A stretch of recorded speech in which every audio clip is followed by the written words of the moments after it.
Сонгуулийн автоматжуулсан системийн ээж бүрдэл маань санал тоолох төхөөрөмжийн ээж бүрдэл болон сонгогчийн бүртгэлийн ээж бүрдэл гэсэн хоёр хэсгээс бүрддэг байгаа. За бид бол санал тоолох төхөөрөмжийн ээж бүрдлийг хариуцан ажиллах мэдээллийн технологийн даамал юм аа.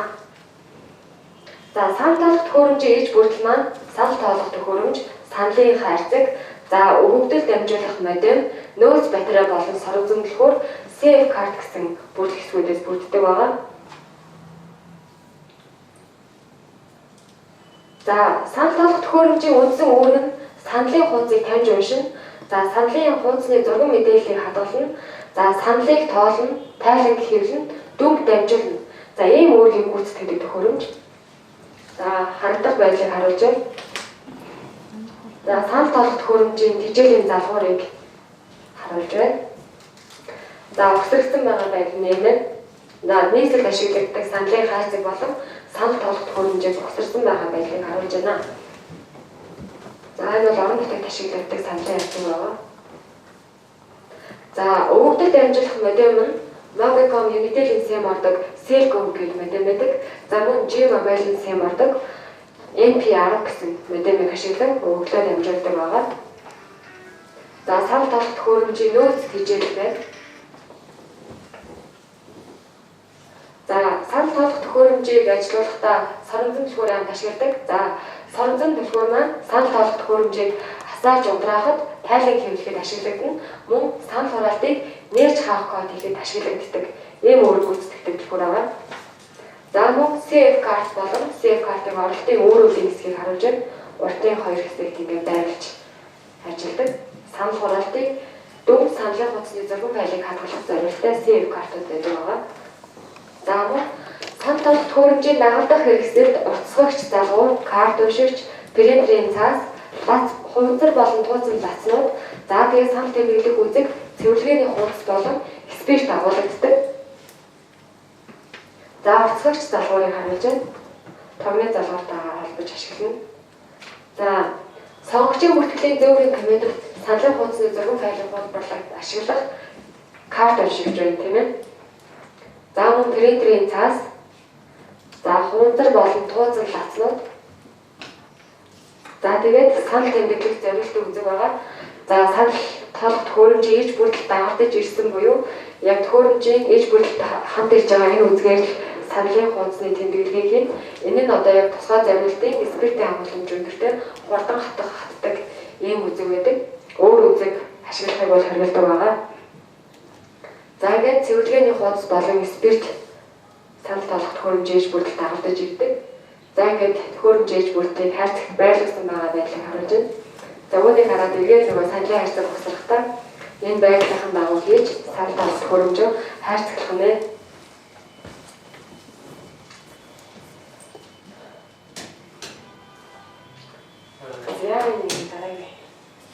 За санал тоолох төхөөрөмжийн ерөнхий бүрдэл маань ийм хэсгүүдээс бүрддэг байна.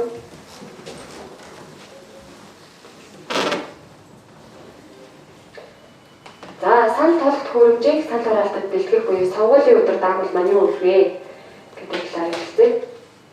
За одоо хуудсанд харагдаж байгаа энэ одоо үйл явцын дараалал санал хураалтын өдөр даамлууд маань ажиллана.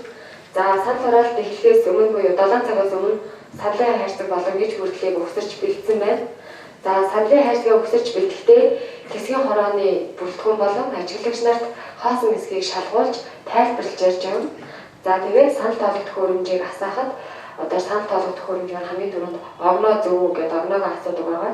За огноо зөв байх ёстой. Энэ Улаанбаатарын цагаар цаг гэдэрт таарч явах ёстой. За ингээд санал хураалтыг нээхэд тэл тайлан хэвлэдэг байгаа. За тэл тайлан хэвлэсний дараагаар зөөрийн саналын хайрцагын саналын хуудсыг хэсгийн орооны ахлагч төвшөөлнө. За үүний дараагаар бүртгэлийн хуудас авсан сонгогчид санал өгснөөр санал хураалтанд явна. За санал хураалтыг хамгийн сүүлийн сонгогч саналаа өгч бүртгэлийн хуудас авсан сонгогч саналаа өгснөөр дуусгар болно.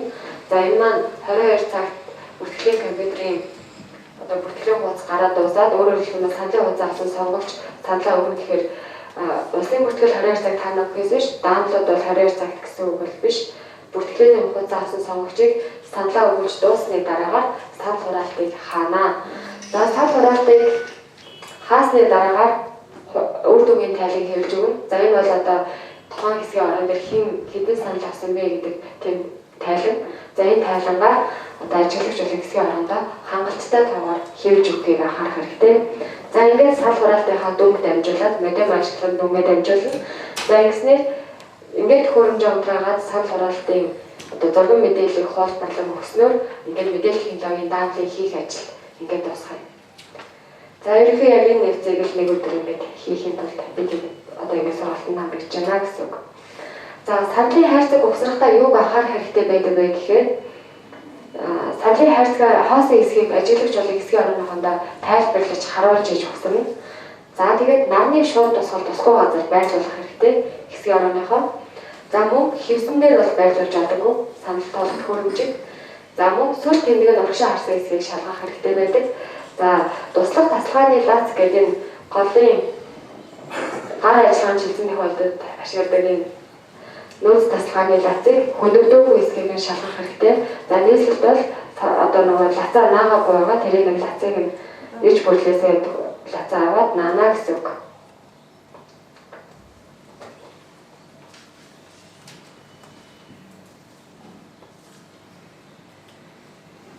За санал тоолох төхөөрөмж маань тэжээлийн 2 их усрээс тэжээлээ авдаг. За нэг нь нөөц тэжээлээс авдаг, нөгөөх нь 220 налтаас буюу цахилгаанаар гэдэг тэжээлээ авдаг юм байгаа.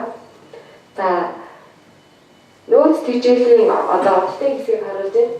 За батарей дээр юу анхаарах хэрэгтэй гэдэг вэ гэхээр нэмэн хасах туйлаа зөв болгосон байгаа эсгийг шалгах хэрэгтэй. За хоёрдугаарт нь санал эхний зурагт байгаа тэмдэглэгдсэн санал тоолох төхөөрөмжөд одоо холбож байгаа оролтын хэсгийн ховлол нь зөв харсан байх ёстой. Магадгүй одоо тэр холбогч хэсэг нь хугараад гэмтсэн тохиолдолд буруу харуулаад тоглож байгаа бол санал тоолох төхөөрөмжийг шатаах хүртэл юм эрсдэлтэй байдаг.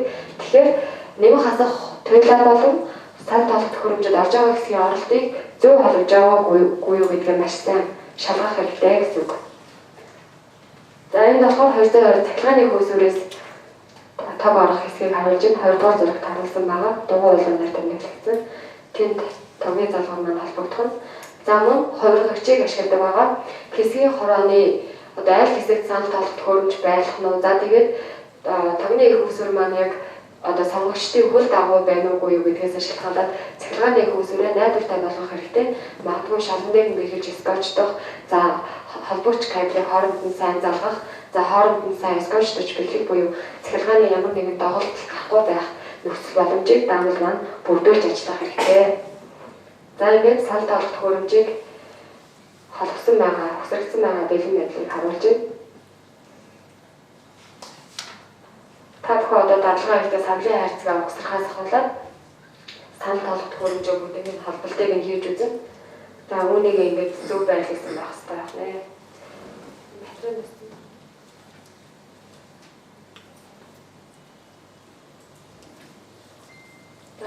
За хоёр төжөөлийн их усүрдээс санал тоолох төхөөрөмжөө холбосны дараагаар уртсгагч залгуурт бол нөгөө одоо удраа хасах товчийг нь хасаагаагүй байх хэрэгтэй. За ингээд бүх холболтыг хийж гүйцсний дараагаар уртсгагч тэжээлнийхээ он товчийг дараад одоо санал тоолох төхөөрөмжөө хасаад за хоёр дахь зэрэг тэмдэглэгдсэн байгаа дүрс гарч ирнэ. За энэ үед дууч тохио дуугарсны дараагаар хамгаалтын соронзон нөлгөөрөө байршуулад одоо санал тоолох санал хураалтыг нэг нууц кодоо хийгээд ингээд санал хураалтыг эхлэх байгаа. За санал тоолох төхөөрөмж асны дараагаар огноо шалгадаг хэсэг асуур. За огноогоо асуухтаа тухайн цаг хугацаанд өдөр он сар өдөр хугацаа зөв явж байгаа юм бол тийм гээд үргэлжлүүлнэ. Хэрвээ буруу байх юм бол үгүй гээд хугацааг буюу огноогоо тохируулж өгнө гэсэн. За хугацааг тохируулсны дараагаар санал хураалтыг нээ гээд тэгээд санал хураалтынхаа нээсний дараагаар тэг тайлыг хэвлэхүү гэж асуудаг. За тэг тайлангаа мөн хангалттай тоогоор хэвлэж өгөх хэрэгтэй. Өөрөөр хэлэх юм бол тухайн санал тоолох төхөөрөмжөд ямар ч одоо санал уушигдаагүй гэдгийг баталж байгаа ийм тайлан байна. За ингээд саналын утсыг уншихад бэлэн гэсэн дэлгэц гарч ирнэ. За саналын утсыг уншихад бэлэн гэсэн дэлгэцийг гарсан байхад саналын утсыг уншуулах ёстой. За уншуулах явцад саналын утсыг оруулж байна гэсэн бичиг гарна. За саналын утас уншигдсан тохиолдолд амжилттай уншигдлаа гэсэн 3 дахь зурагт байгаа бичиг гарч ирнэ. Энэ бол 1-2 секундын дотор л ингээд үүсэж байгаа учраас одоо нөгөө сонгогчдоо саналын утсыг амжилттай уншиглаа гэсэн бичиг гарсны дараагаар яваарай гэдгийг даамлууд бол анхааруулж хэлэх хэрэгтэй гэдгээ 2 секунд орчмол хүлээн. За ингээд саналыг тэмдэглэхдээ одоо зориултын бодох шиг хэсгийг зөв буюу одоо дүүрэн бодсон байх хэрэгтэй байдаг. Санал тэмдэглэх зориултын үзгээр. За санал талх төхөөрөмжийг цэвэрлэхдээ хэсгийн хорооны тоосжилт болон эсвэл олон сонгогч одоо санал талх төхөөрөмжөд нэг талаар нь саналыг уншуулснаар одоо сканер буюу санал талх төхөөрөмж маань тохиолддог. За санал талх төхөөрөмж маань дээд доод гэсэн 2 сканертай байдаг. За толгойг цэвэрлэх гэж бол нэг яах хэрэггүй. Энэ нь болохоор тухайн хэсгийн хорооны тоосжилт тэгээд сонгогчдын тоноос шалтгаалаад тохиолдол үүсэх учраас хэрвээ дээд доод талын 2 сканер хоёулаа уншиж байгаа учраас хэрвээ нэг талынхны сканерын толгой бохирдоод аль нэг талаараа саналын утсыг уншихгүй байгаа тохиолдолд одоо доод нь уншихгүй байгаа тохиолдолд дээш нь харуулад ихэд зүгээр уншиж. Тэгэхээр заавал одоо аль нэг тал нь бохирлоо гэж цэвэрлэх гэж яах хэрэггүй. Учир нь санал хураалт нэгэнд ихэлсэн бол одоо саналын утасны толгойг цэвэрлэхийн тулд одоо хэсэг хугацаанд санал хураалтыг бүр зогсоох шаардлагатай болно. Тэгэхээр ийм одоо алхам үүсэхгүй тулд ер нь бол өгөгдөлт амжуулах туршилтын өдрөө юм уу эсвэл хоёр толгой нь үнэхээр хоёр талаараа уншихаа болсон тохиолдолд цэвэрлэгээ хийнэ гэж ойлгох нь зөв. За санал талх төхөөрөмжийг цэвэрлэхдээ хамгаалтын соронзон төлгөөрөө байршуулна. За зориултын цэвэрлэгээний хуудас байгаа. За цэвэрлэгээний хуудасны эхний 2-оос 3 см орчимд ар үүрэггүй зориултын шингэнийг одоо төхөж өгөх байгаа. За ингээд А-гаас Б цэгийн хооронд гүйлгэх байдлаар одоо цэвэрлэнэ. За спиртийг дүрсний дараагаар илүүдл спиртийг сэгсэрч унгаагаад тэгээд цэвэрлэх байгаа. Тэгэхгүй бол одоо спирт маань сканерын толгойд одоо нэг хэд норгох ийм эрсдэлтэй байдаг. За мөн цэвэрлэгээ хийсний дараа 2-оос 3 минут орчим одоо саналын хуудас уншуулгыг бол хариулна. Учир нь одоо спирт ороод марсан байгаа хэсэгт маань саналын хуудас уншуулах юм бол саналын хуудсыг норгож гэмтэх эрсдэлтэй мөн санал тэмдэглэх үзгийн бэхийг сканерын толгойд зорох ийм эрсдлүүдийг дагуулдаг учраас 2-оос 3 минутын хугацаанд санал тоолох төхөөрөмжөд саналын хуудсыг уншуулахгүй хүлээх хэрэгтэй байдаг. За ингээд санал хураалт амжилт явагдаж дуусны дараагаар санал хураалтыг соронзон төлгөөрөө байршуулад хаана. За хаахтаа мөн адил кодоо хийгээд санал хураалтаа хаагаад за санал хураалт хаасны дараагаар үр дүнгийн тайлан гэж тайлан хийгдэг. За энэ бол тэр хэсгийн хороо дээр хэн хэдэн санал авсан бэ гэдгийг илтгэж байгаа хамгийн чухал тайлан. За үүнийг өөртөө болон хэсгийн хороондоо за тэгээд ажиглагч нарт одоо хангалттай тоогоор буюу шаардлагатай хэмжээгээр нь хэвж өгнө гэж байгаа.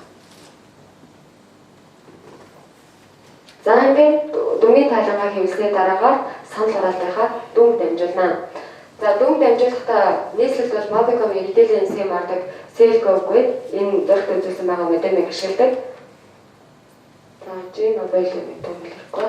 За ингээд өглөө дамжуулсны дараагаар санал тоолох төхөөрөмжөөс зургийн файлыг хуулах алхмыг хийнэ. За алхмыг хийхдээ 2 дахь зурагт одоо санал тоолох төхөөрөмжийн 2 дахь одоо дэлгэц талын save card буюу file worker гэж бичсэн байгаа. Энэ хэсгийн save card-ыг лацыг хөндөд save card-ыг авна. За авахдаа одоо тэр уртлын зөв гэсэн мэдээллийн хэсэгт байгаа тэр хэсгийг одоо тэр хар цэг дээр дараад save card-аар гаргаж авна. За даамлын гарын алганы 39 дугаар хуудсан дээр заавар байгаа. За save card-д зургийн мэдээллийг хуулахыг бол турших боломжгүй. Энэ бол зөвхөн санал хураалтын өдрөл хийгдэх ийм ажил байдаг.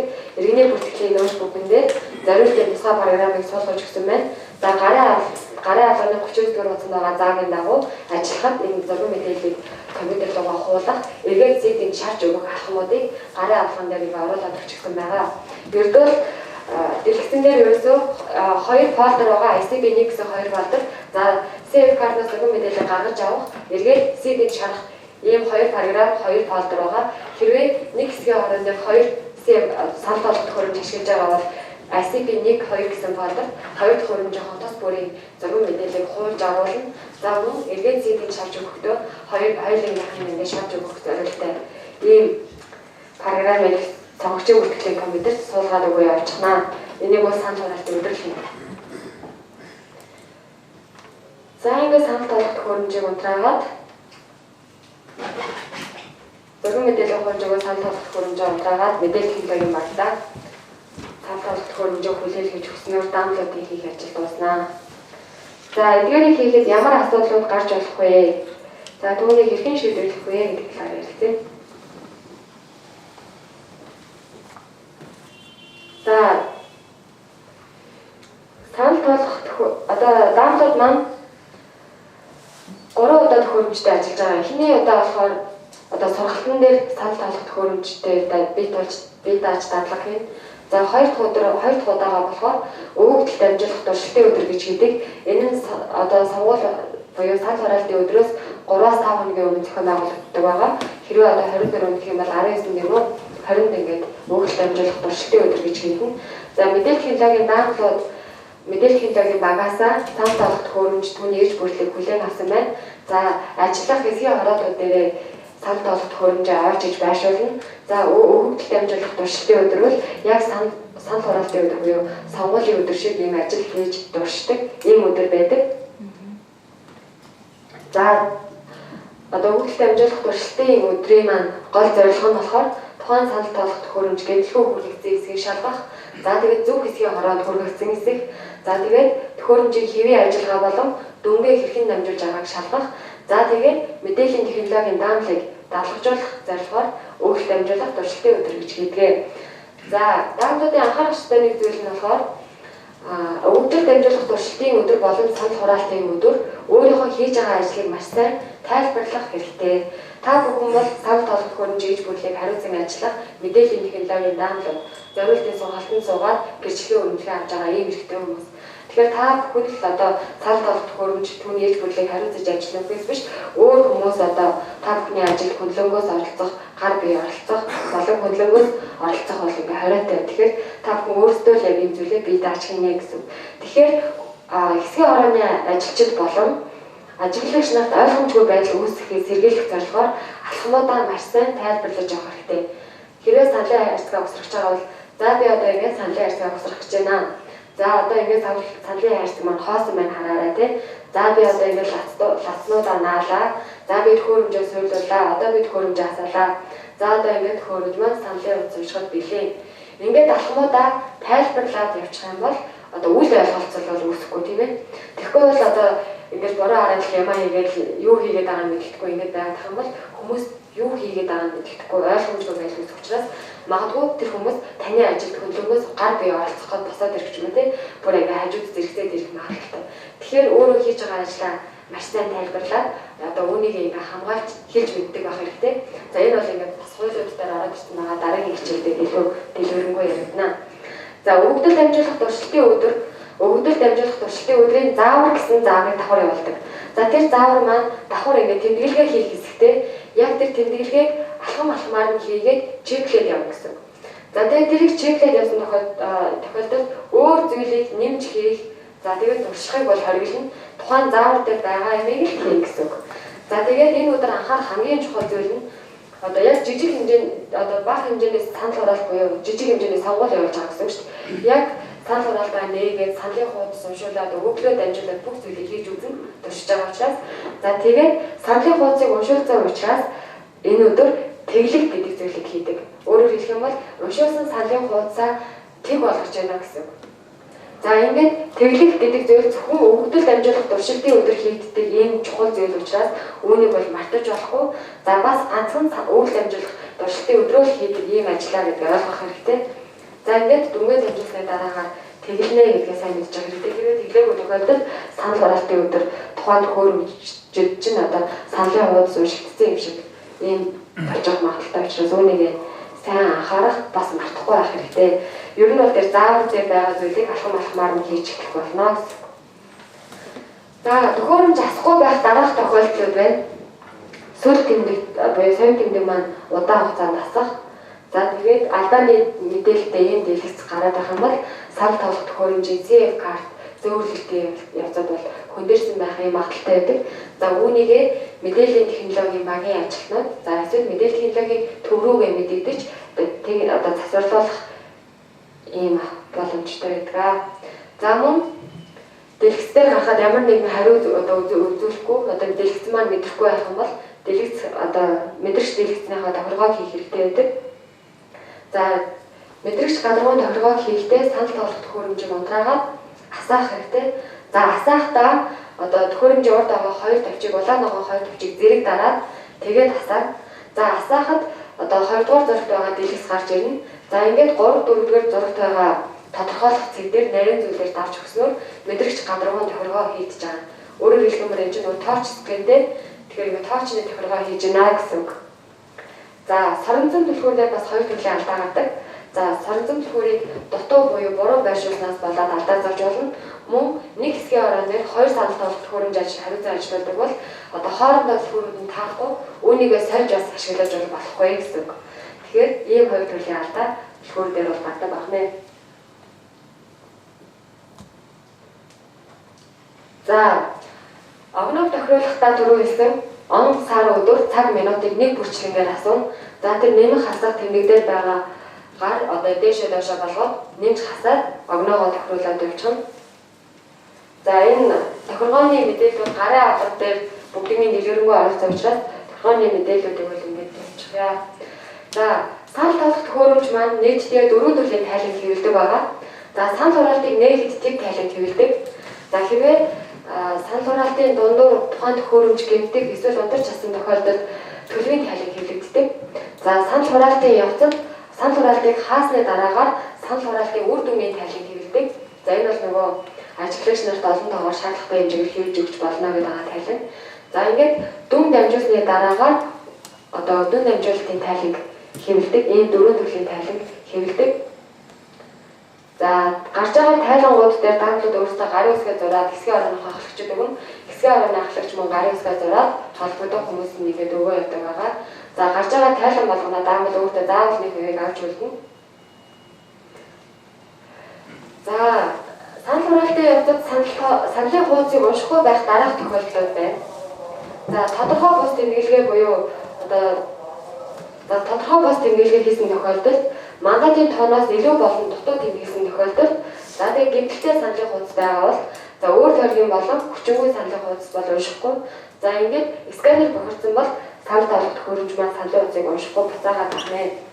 За мандатын тоотой тэнцүү болон хоосон саналын хуудсыг бол зүгээр уншина. За ийм хуудсыг бол зүгээр уншиж болох нь. За саналын хуудсны тодорхой бус тэмдэглэгээ гэхээр одоо зориултын дүүрэн бодох хэсэг хэсгийг дүүргэж бодаагүй цэглэсэн эсвэл гадуур нь зурсан эсвэл яг зориултын бус тэмдэглэгээ хийсэн тохиолдолд тухайн одоо дугуйг хангалттай дүүргэж бодоогүй учраас санал тоглох төхөөрөмж маань үүнийг одоо санал гэж үзэхгүй. За тэгээд хэрвээ саналын хуудсыг буцаахдаа одоо тэр хойр гарсан байгаа шиг юм алдааны мэдээллүүдийг дэлгэцсэнээр гаргаж ирдэг. За хэрвээ тодорхой бус тэмдэглэгээ хийсэн байх юм бол тодорхой бус тэмдэглэгээ гэдэг ийм бичиг гарна. Энэ маань дууд тохиолыг 8 секунд орчим өгөөд алдааны дэлгэц гардаг. За тэгээд хэрвээ мандатын тооноос дутуу болон илүү тэмдэглэгээ хийсэн байх юм бол мөн илүү болон дутуу тэмдэглэгээ хийсэн байна гэсэн ийм тэмдэг гарч ирдэг байгаа. Тэгэхээр хэрвээ саналын хуудсыг буцаасан тохиолдолд яах вэ гэхээр 1-2 секунд хүлээгээд л амжилттай уншиглаа гэсэн бичиг гарч байгаа юм. Тэгэхээр тухайн сонгогч амжилттай уншиглаа хүртэл саналын одоо санал тоглох төхөөрөмжийн саналын арцны урд байж болов зүгээр. Тэгэхээр үүнийг ажиглагч даамлууд маань та амжилттай уншиглаа гэсэн бичиг хахаар яваарай гэдгийг анхааруулж хэлэх хэрэгтэй нэгдүгээр. За хоёрдугаар саналын хуудсыг буцаасан тохиолдолд 8 секунд орчим дэлгэцэн дээр дунд тохиогвол хэрвээ санал авах байр нь том байх юм бол одоо даамл маань одоо тэр 8 секундын дотор ирээд дэлгэцэн дээрх мэдээллийг харж амжихгүй байна. Тэгээд хэрвээ сонгогч зогсож байгаа тохиолдолд та дахиад саналын хуудсаа уншуулж байгаа гэж уншуулаад тэгээд хуудсаа гаргаад аваад гарсан тохиолдолд нь та саналын хуудсаа аваад төр ингээ хоошоо байж байгаарай гэж хуудастай зөв хоош нь болгочихно. Тэгсний дараагаар дэлгэцэн дээр алдааны ямар мэдээлэл гарч ийн вэ гэдгээ хэсгийн орооны ахлагчтай хэлнэ. Энэ хүн одоо дутуу тэмдэглэсэн байх юм бол ийм тодорхой бус тэмдэглэгээ гэсэн алдаа зам. Эсвэл мандатын тооноос дутуу байх юм бол мандатын тооноос дутуу тэмдэглэсэн байна гэсэн бичиг гарна. Мөн илүү тэмдэглэсэн байх юм бол илүү тэмдэглэжээ гэсэн бичиг гарна. Хэрвээ манай санал тоглох төхөөрөмжийн сканер бохирдсон байх юм бол сканер одоо цаасны бөөгнөрл гэсэн алдаа заадаг. Тэгэхээр хэрвээ цаасны бөөгнөрл гэдэг тэр хүн доошоо харуулж уншуулад цаасны бөөгнөрл гэсэн алдаа заах юм бол та магадгүй дээшээ харуулад санал хуудсаа уншуулж байгаа гэдэг хэлэх хэрэгтэй. Хэрвээ мандатын тооноос илүү болон дутуу одоо тодорхой бус тэмдэглэгээ хийгдсэн байх юм бол хэсгийн оройн ахлагчтай хийлээ. За дутуу тэмдэглэгдсэн саналын утсыг гүйцээж бодоод уншуулах боломжтой. Илүү тэмдэглэгдсэн бол хэсгийн оройн ахлагч дахин саналын утсыг уншуулна. За тодорхой бус тэмдэглэгээ байх юм бол бас мөн дүүрэн бодлыг зөв хийгээд саналын утсыг уншуулснаар тухайн санал уншигдана. За сонгогчид бол ерөөсөө ойртож болохгүй юм шүү дээ, тийм ээ.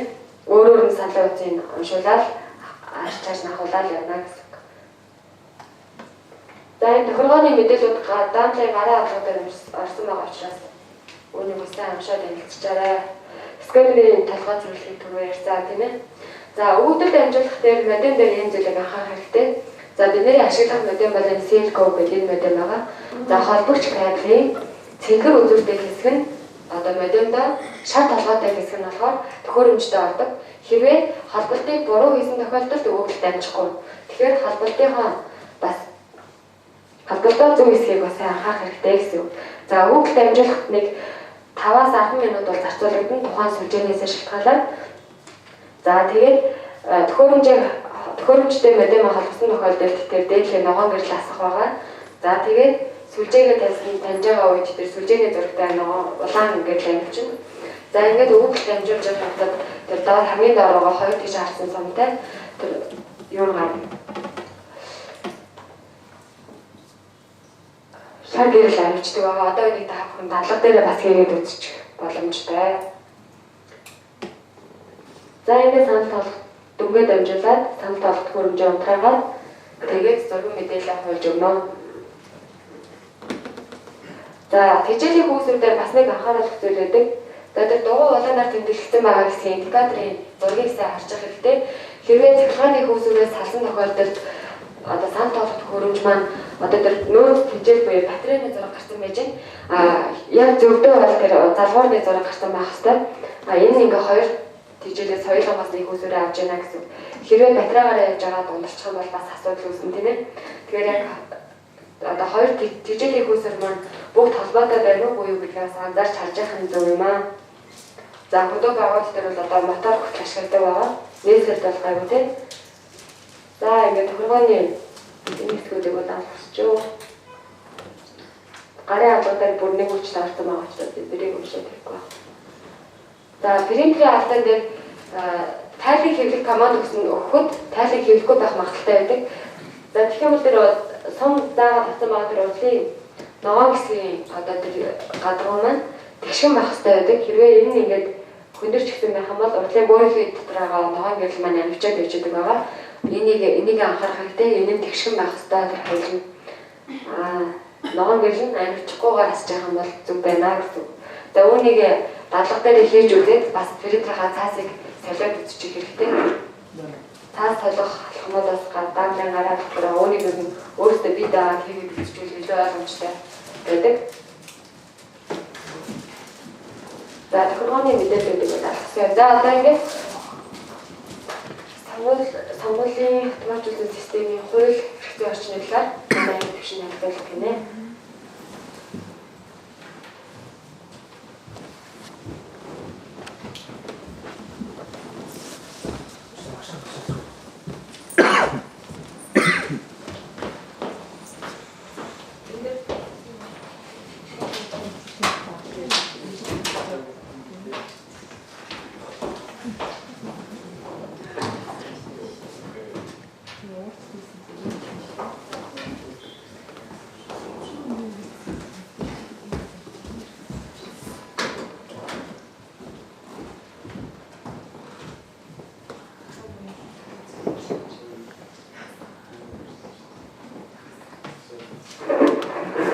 За бүгдэнд нь өдрийн минь сонгуулийн автоматжуулсан системийн хэрэгцээ орчин гэсэн ганцаа сэдв ярина. За ерөнхийдөө хууль хэрэгцээ асуудал учраас бүгдөө анхаарал лавж тодруулах юм байвал ойлгохгүй юм байвал шууд асуугаад ярилцаад явъя. За улсын хурлын 2020 оны ээлж сонгуул техник хэрэгслэл тухай улсын хурлын тогтоол 2020 оны 1 сарын 30-ны өдөр 11-р тогтоол хэрэг гарсан. За энэ тогтоолоор сонгуулийн автоматжуулсан системийг хэрэгжилж байгаа. За даамдад маань сонгуулийн автоматжуулсан системээр ажиллах учраас ямар үндслэлээр, ямар тогтоолоор, ямар шийдвэрээр, ямар хуулийн дагуу энд ажиллаж байгаа вэ гэдгийг мэдчих хэвээр. За ийм тогтоол гарсан учраас ажиллаж байгаа шүү арах шатны нэг чинь. За хуулийн үндслийг хуулийн гараад ирэхээр яриад байна. Агуулгын улсын хурлын сонгуулийн тухай хууль сая 19 онд батлагдсан. Сонгуулийн автоматжуулсан системийн тухай хууль, зөрчлийн тухай хууль, эрүүг хууль гэсэн агуулгаар явна. За зөрчлийн хууль, эрүүг хууль дээр өмнө сонгуулийн санкцд байдаггүй байсан. Одоо харин зөрчил рүүгээ эрүүг орсон ойлгомжтой тодорхой болсон юмнууд байгаа. За улсын хурлын сонгуулийн тухай хууль, автоматжуулсан системийн тухай хуулийн зөвхөн баг дааmal одоо биднэрт хамааралтай хэсгийг нь яриад явна гэж. За улсын хурлын сонгуулийн тухай хууль хамгийн ихнийх нь 10 дугаар зүйл биднэрт хамааралтай сонгуулийн үйл ажиллагааны эдийн засгийн баталгаа. Сонгууль зохион байгуулалттай холбогдсон дараах зардлыг сонгуулийн ерөнхий орны төсөвт тусаж улсын төсвөөр санхүүжүүлнэ. 11-р дээр сонгуулийн ороодын ажилтан мэдээллийн технологийн багийн болон ажлын хэсгийн гишүүн даамал нөөц дамтлын ажилласан хугацааны мөнгө урамшуул хоолны зардал. За ямар ч байсан ажиллаж байгаа хугацаанд даамтлууд маань хууч ажиллаж байсан бол мэдж байгаа. Шөнө ажиллаж байгаа хүмүүс нь ямар ч байсан мөнгө урамшуул хоолны зардал гэдэг авах нэ. Одоо тэгэхээр та нар бүгдөө төрийн захиргааны болон төрийн үйлчлэгийн албан хаагч нар за ажиллаж байгаа байгууллагаас цалингаа аваад явна. Цалингаа авахаас гадна нэмэгдэл урамшуулах юм байна шүү гэж. За дараагийн хэсгийн орооны чиг үүрэг нь хэсгийн ороотой бид нар салшгүй холбоотой уялдаа холбоотой ажиллана. За юу гэж заасан бэ гэхээр хэсгийн ороо дараах чиг үүргийг хэрэгжүүлнэ гэх. Саналх байр зөөрийн битэмжлэн саналын хайрцаг, сонгогчийн бүртгэлийн болон санал авах тоолох дүн гаргах дамжуулах төхөөрөмж зэрэг санал авахд шаардлагатай бусад зүйлийг бэлтгэж сонгогчдын санал авах ажлыг зохион байгуулна. За даунлоад манаас өөрснөө тэнд очиод автоматжуулсан төхөөрөмж угсраад бэлтгээд иргэдийн санал өгөх боломж бололцоог бүрдүүлнэ. За тэгэхээр хэсгийн ороотой хүн адилхан чиг үүрэгтэй явж шүү гэж. За 18-23 дээр нь санал хураалтын дүнг танилцуулах, нэн даруй дамжуулах гэдэг. За санал хураалтынхаа дүнг тайлангаа та нар хэвлээд хэсгийн ороодоо өгч гинөө, ажиглагч нартаа өгч гинөө гэдэг чинь нэг шатны танилцуулж гинэ гэсэн үг тийм. За тэгэхээр энэ бас хамаатай байна. Нэн даруй дамжуулна гэж нь. Дамжуулах ажлыг бол даамал одоо юу гэдэг 100% баг хариуцж чинь өдөөмөө залгаад дамжуулах үйл ажиллагааг хэсгийн хороо хин нэгнээс тусламж тэмдэглэг аваад авах шаардлага байхгүй, зөвшөөрөл аваад авах шаардлага байхгүй шууд дамжуулж байгаа. За тэгэхээр хэсгийн ороотойгоо уялдаа холбоотой ажилладаг шүү гэж байгаа юм дээр. За дараагийн зүйл 19 зүйл сонгуулийн ороодын ажлын зохион байгуулалт гэдэг. За төрийн албан хаагчид сонгуулийн ороонд ажиллах хугацаанд хариулах байгууллагын цалинтай чөлөө болгоно. За зарим нь энэ хуулийг мэддэг юм уу мэддэггүй юм уу гэмээр юу гэх ийм ажилтаа байгаа учраас ирж амжихгүй нэ очиж амжихгүй нэ гэдэг олон жил ажилласан хүмүүс ч гэсэн тиймэрхүү юм ярьдаг. Цалинтай чөлөөгийн байгууллага нь олох хэрэгтэй байх шүү гэж.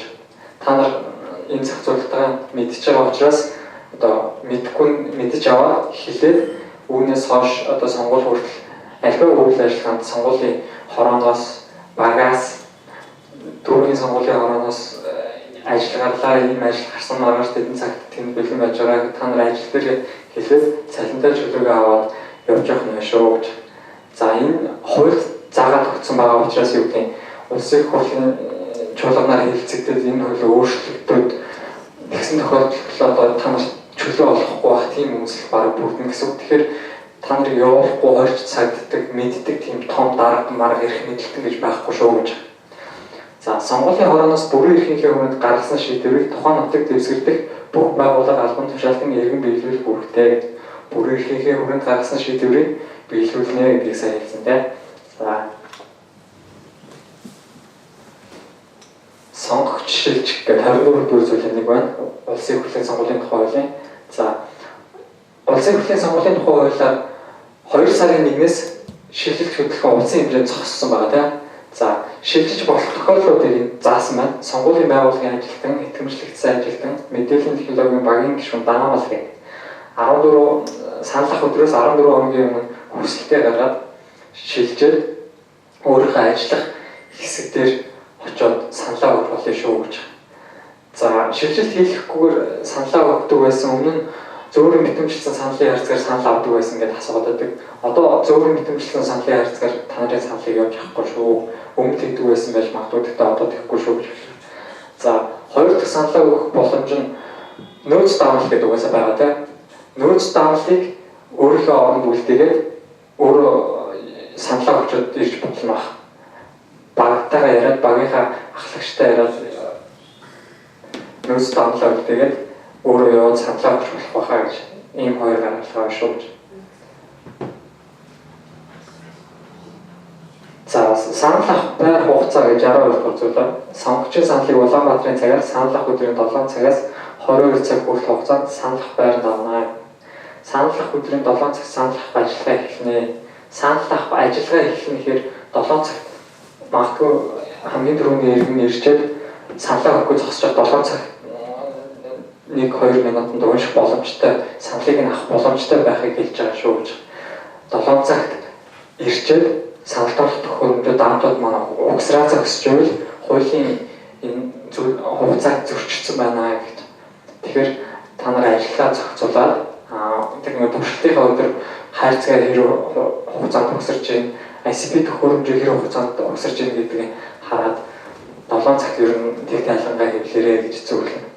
За юу хүлээдэг? Ажиглагч хүлээдэг тийм юм байхгүй шүү гэж. Ажиглагчаа хүлээгээд 8 эсвэл аль нэг намынх нь ажиглагч ирээгүй ингээд сонгуулийн эхлүүлэхгүй, цаана дугаартаа нээхгүйгээр хүлээгээ сууж болохгүй шүү. Хуулийнхаа хугацаанд эхлүүлээрэй гэж. За санал өдрийн 22 цагт сонгогчийн бүртгэл зогсох бөгөөд бүртгэлийн хугацаа авсан сонгогчийн саналыг өгүүлнэ гэж тийм. 22 цагт бүртгэлийн төхөөрөмж автоматар уншина. Ундраг. Тэгэхээр 22 цаг 1 минут 2 минут гэдээ орж ирсэн хүмүүс одоо гуугаад ч юм уу ямар нэгэн байдлаар саналын хугацаа авах боломжгүй болчихно гэсэн үг байхгүй. За тэгэхээр 22 цагаас өмнө орж ирээд саналын хугацаа авсан бүртгүүлсэн иргэдийн саналыг та нар бол өгүүлэх нэ. 22 цаг гэж шууд ас унтрааж болохгүй. Өглөө асааж исэн бол орой 22 цагт шууд унтраахгүй гэдгийг анзаарах хэрэгтэй. Магадгүй 2-3 хүн бүртгэлийн хугацаа авсан саналын хугацаа авчаад 10 цаг 10 минут 20 минут гэдэг саналаа өгч болно. Тэр хатуу цагаагүй учраас та нар саналыг өгүүлээрэй гэж. За 68 дээр ажиглагчийн ирэх байна. Саналт авах төхөөрөмжөөс гарсан дүнгийн хуудас авах. За дүнгийн хуудас авах дээр болохоор тоо заагаагүй учраас авъя гэсэн тоогоор нь хэвлээд өчрөө хил авны нэмэр шүү гэж таамаглуудаа хэлдэг. За хоёр дахь нь цахим хэлбэрээр хуулбарлсан саналын хуудасны зураг мэдээллийг авах гэх. За зураг мэдээлэл хэрхэн хуулбарлах талаар сая техникийн юм дээр орсон. За хэн хуулбарлаж өгөх ёстой вэ гэдэг талаар дахиад хууль дээр байгаа. 69 дугаар зүйл дээр санал авах өдөр саналт авах төхөөрөмжийн хэвийн үйл ажиллагааг хангах гэдэг. Даамлын одоо арай нарийвчлсан зохицуулалт нь энэ. За биднэрт яг хамааралтай зохицуулах гэсэн сонгуулийн санал авах өдөр саналт авах төхөөрөмжийн хэвийн ажиллагааг мэдээллийн технологийн төв, ажлын хэсэг, мэдээллийн технологийн баг, даамал хариуцсан ажиллана гэдэг. За даамал анхан шатны нэгж байна тийм. Анхан шатны нэгж учраас та нарт тэр үйл ажиллагаа маань амжилтгүй болох юм бол улсын хэмжээнд сонгуул хүлээгдээд нэг хэсэг дээр амжилтгүй болоход улсын хэмжээнд хүлээгдээд сонгуул амжилтгүй. Тэгэхээр хүн болгоны, даамал болгоны одоо мэдлэг чадвар идэх оролцоо чухлаа хаан болохгүй гэдэг нас тэрнтэй холбоотой шүү гэж. Энэ мэдээллийн технологийн төв юм уу сонгуулийн ерхий хорооны ажил амжилттай явж байгаа юм биш. Улсын ажил амжилттай явж байгаа гэсэн сонгогдох хэрэгтэй. Үндсэн хуулиас эрхээ хэрэгжүүлж байгаа учраас за тэгэхээр энэ хуульд зааснаас илүү өргөнөөр бид нар өөрснийгөө хаах хэрэгтэй шүү гэж. За 69-ийн 2 дээр мэдээллийн технологийн багийн гишүүн даамтлан төрийн захиргааны улсын төрийн үйлчлэгээний албан хаагч байна гэдэг шинэ зохицуулалт орж ирсэн. За энэ нь миний өмнө ярьсан хариуцлагатай холбоотой ямар ч хамаагүй хүн дурын хүнийг цалингийн нөгөөд мөнгөний нөгөөд ажиллуулж идэг байсан бол одоо эргээд хариуцлага тооцоход бас хариуцлагынхаа нөгөөд ажиллаж байгаа албан хаагчдын маань үүрэг хариуцлага ухамсар бас нэг хувийн юу арай өөр байж тээ төрийн албан хаагч гэдэг чинь тангараг өргөсөн ч бай өргөөгүй ч бай. За тэгэхээр тэр болгоныг харж үзээд заавал ер нь төрийн албан хаагч баяа гэж ийм зохицуулалт оруулсан шүү. За яг 69-ийн 2 дээр бас нэг шинэ зохицуулалт байгаа. Саналт авах төхөөрөмжөөс 4 метрээс багагүй зайд байрлаж төхөөрөмжийн хэвийн үйл ажиллагааг хянж ажиллана гэдэг.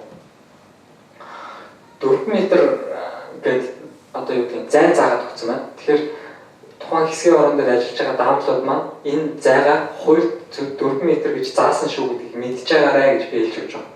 Яг 4 м-ээр бариад зогсоорой гэж би хэлэхгүй. Ягаад гэвэл одоо юу гэдгийг ICP төхөөрөмжөө ажиглахад харахад алдааг нь хэлээд өгөхөд магадгүй тэр холцоо болчих واخ. За тэгтээ хуульд ингэж орцсон учраас та нар мэдчих хэрэгтэй байх шүү. За ажиглагч нар хараад энэ зохицуултыг мэдж байгаа ба та нарт хэлнэ. Машинаас 4 м-ийн зайтай, хар машинаас 4 м-ийн зайтай зогсооч гэж хэлэх баг. За тэр үед нь үүдээс нь тийм юм хаана байгаа ингээд дэж болохгүй мэдчих хэвээр шүү гэдэг үүднээс хэлж өгч байгаа. Заавал 4 м бариараа гэж биш. За тэгтээ нэг анхаарч хараа гэж. За дараагийнх дээр сургалт явуулах гэрчлэгээ болох журмыг сонгуулийн ерөнхий ороо баталнаа гэж заасны дагуу энэ сургалтыг ороод зохион байгуулад явж байгаа ямар журам байгаа вэ гэхээр эмгэгтгэл дээр байгаа. За эмгэгтгэл гарын авлагын тухай товч ярихад гарын авлага маань даамлуудад одоо шинж бай, хойчинж бай даамлуудад яг анхан шатны хэрэгтэй зүйлүүд мэдчих хэвээр зүйлүүд бүгдөө гарын авлага дээр байгаа. За 60-70 хувцастай эргүүлээд харах юм бол хүүхдийн зурагт ном шиг зургийн дэлгэх нь бичвэр нь маш бага 10 хувцас хүрхгүй бичвэртэй учраас та нар нэг гуглгээд харчих юм бол дараа нь сонгуулийн санал ах өдөр ч гэсэн наадах ашиглаж болно шүү дээ. Ийм алдаа гараад ирлээ гэдэг. Өө хаана ямар алдаа гарвал яаж засна, яа гэлээгээд гарын авлагын дээрээс харчих боломжтой учраас гарын авлагтаа ойр дотноогараа гэж. За гарын авлагтаа ойр дотноогараа гэхээр эмгэгтгэлийн хайж бас болохгүй тийм. Эмгэгтгэл дээрээс харах хэвээр зүйлүүд байгаа. Ганц хоёрхан зүйл зайлшгүй харах хэвээр мэдчих хэвээр зүйл хэлээд өгнө. Гэхдээ ер нь нэг харж бол зүгээр шүү гэж. За 69-р зүйл дээр бас дөрөвдөр санал авах байрны саналуулах төхөөрөмжийг хариуцсан ажиллаж байгаа даамал гэмтэл санал гарсан тохиолдолд дараах арга хэмжээг авна гэдэг. Гэмтэл санал гарсан тохиолдолд эхлээд баг руугаа ер нь мэддэгдэрэй л гэж байна. Багаасаа зааварчлах аав шүү. Та нар онцлчод ийм гэмтэл санал гарсан байна гэдгийг өөрснөө мэдчихээд баг руугаа мэддэгдээд зөвшөөрөл аваад юм уу ярилцаад за ингэсэн байгаа учраас би инглээ шүү, тэглээ шүү гэж мэддэгдээд дараагийнхаа үйл ажиллагаа хийгээрэй гэж. За 69 тав дээр даамал сонгогчийн саналаа нууцаар гаргах хэд альбаа хэлбэрээр зөрчгийг оруулна гэж байна. За альбаа хэлбэрээр гэхээр саяны миний ярьсан 4 м-ийн зайг ярина.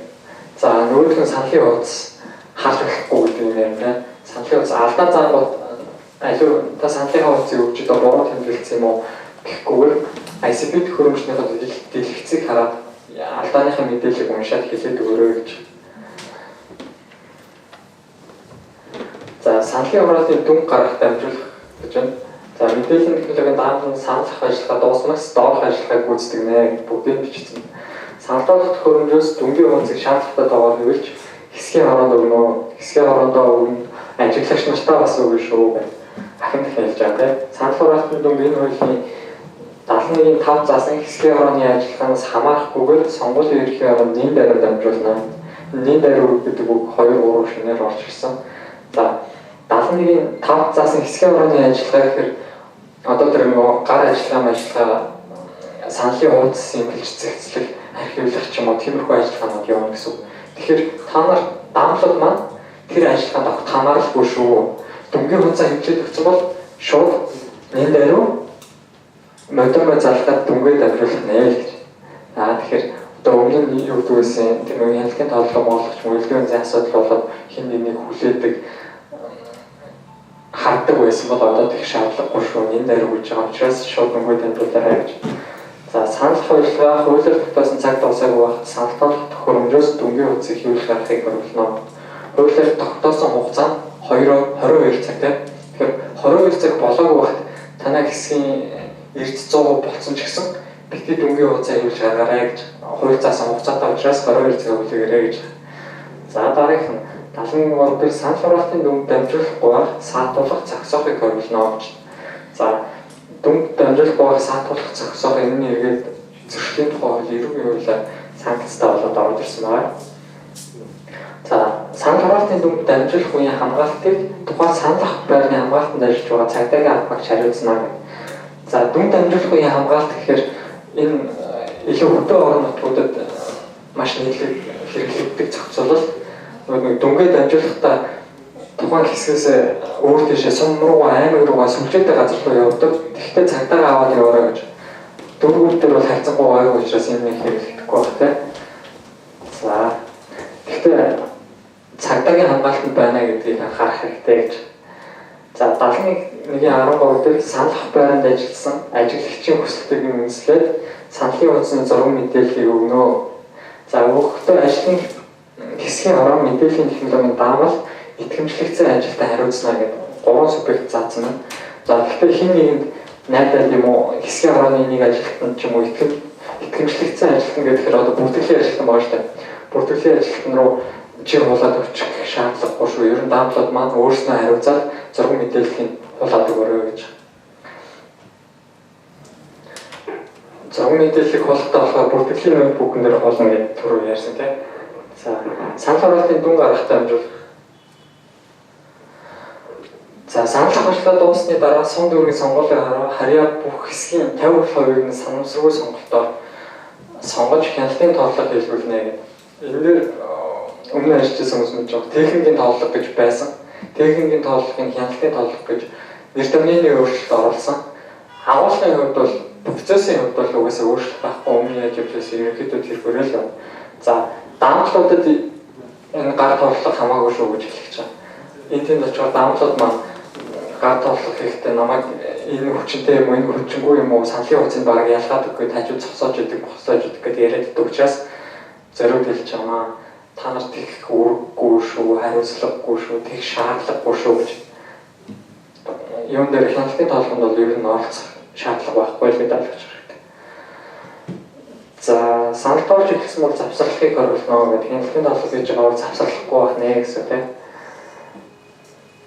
За, хяналтын тоолго хийх журмыг сонгуулийн ерөнхийлөгөөр баталж мөрдүүлнэ гэсэн дагуу эмгэтгэлтэй байгаа. Бүгдээрээс сонирхоод үзэж болно. За, энэ улсын хурлын сонгуулийн тухай хуулийн нэгэн асуудалтай зохицуулалтуудын нэг тойрогт ногдсон мандатын тоноос илүү эсвэл дутуу нэр дэвшигчийн төлөө санал тэмдэглэсэн саналын хуудас хүчингү тооцогдно. Илүү байж болохгүй, бас дутуу байж болохгүй тийм. Тэгэхээр дүүрэх 3 мандаттай байх юм бол заавалжгүй 3-ыг дугуйж иж төхөөрөмж маань хүчинтэй гэж унших нэ. 2% буцаах юм байна, 4-5 байвал илүү байна гэж буцаах юм байна. Алдааны мэдээллийг даамлууд маань хэлээд өгөх нь тэгээд зөвлөх нэ гэж. Зөвлөхдөө та мандатын тоотод тэнцүү тэмдэглэгээ хийгээрэй гэж зөвлөгөө өгөөрэй гэж. Алавдахгүй, шаардахгүй зүгээр зөвлөөрэй гэж. Хэсгийн орооны дараа бас хэлж өгнө мэдээж.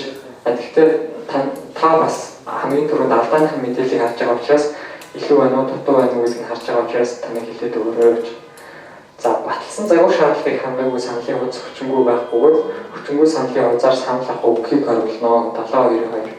Энд санал авч өгөх юм бол ямар хариуцлага хүлээлгэх вэ гэдгийг зөрчлийн хувьд бол эрүүгийн хууль дээр тусгаад оруулаад ирсэн байгаа. За, тэрийг хэлээ харах нэ. За, дараагийн хууль сонгуулийн автоматжуулсан системийн тухай хууль. Хамгийн түрүүнд ярьжсэн тогтоол энэтэй холбоотой сонгуулийн автоматжуулсан системийн тухай хуультай холбоотой гэсэн. 6 дугаар зүйл дээр сонгуулийн автоматжуулсан системийг хэрэглэх ашиглах талаар улсын хурлын бүрэн эрх гэдэг байна.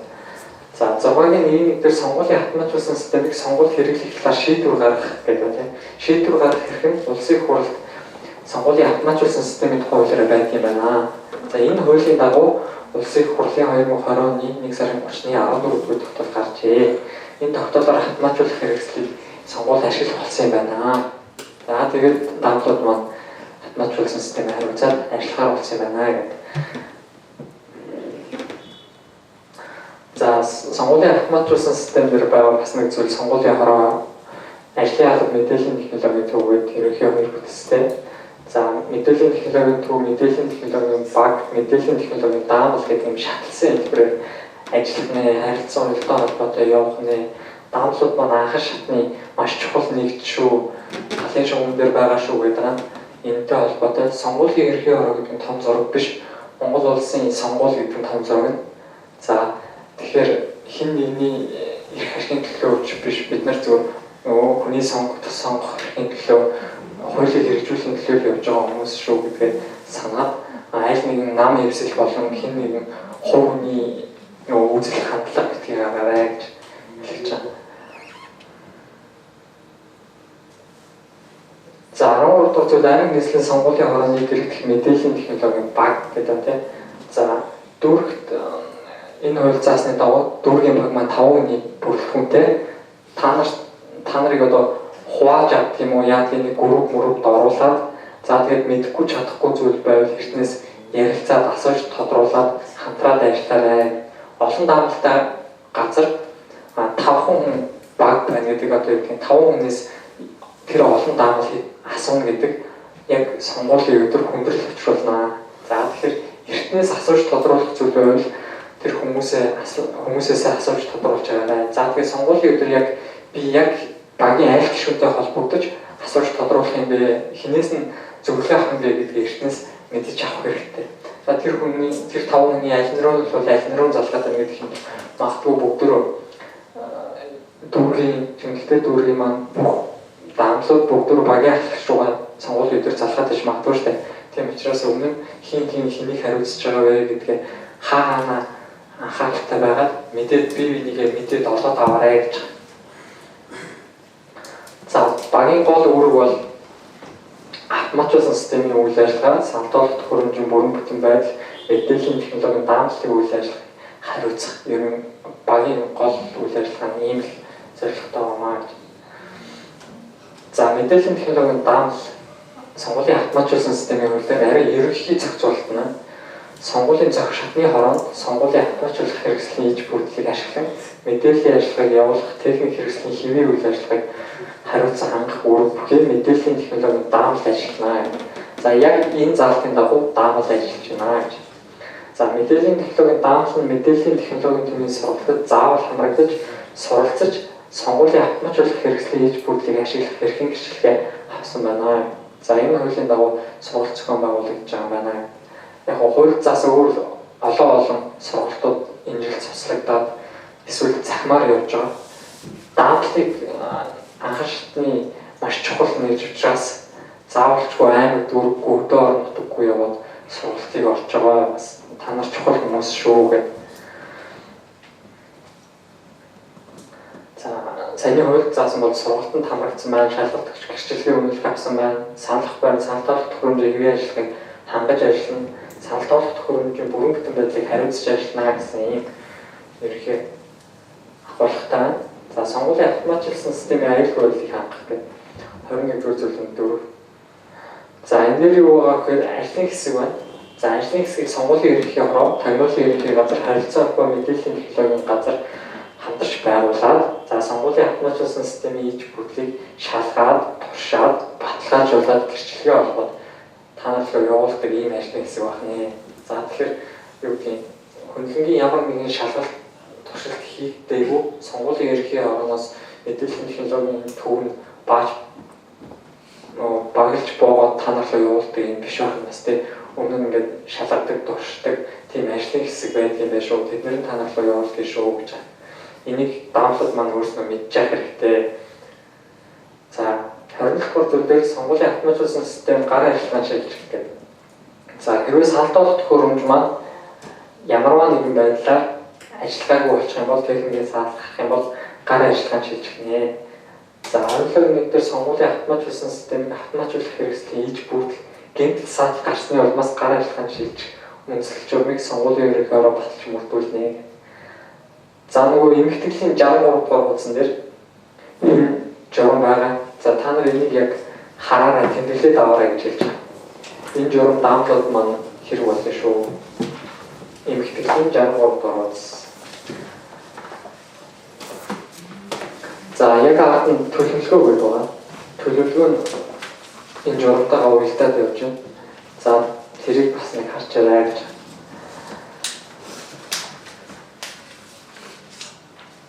За хууль тогтоом зөрчигчдөд хүлээлгийг хариуцлага гэх. Гинтэргийн шинжгүй бол төрийн албаны тухай хууль заасан хариуцлага хүлээнэ.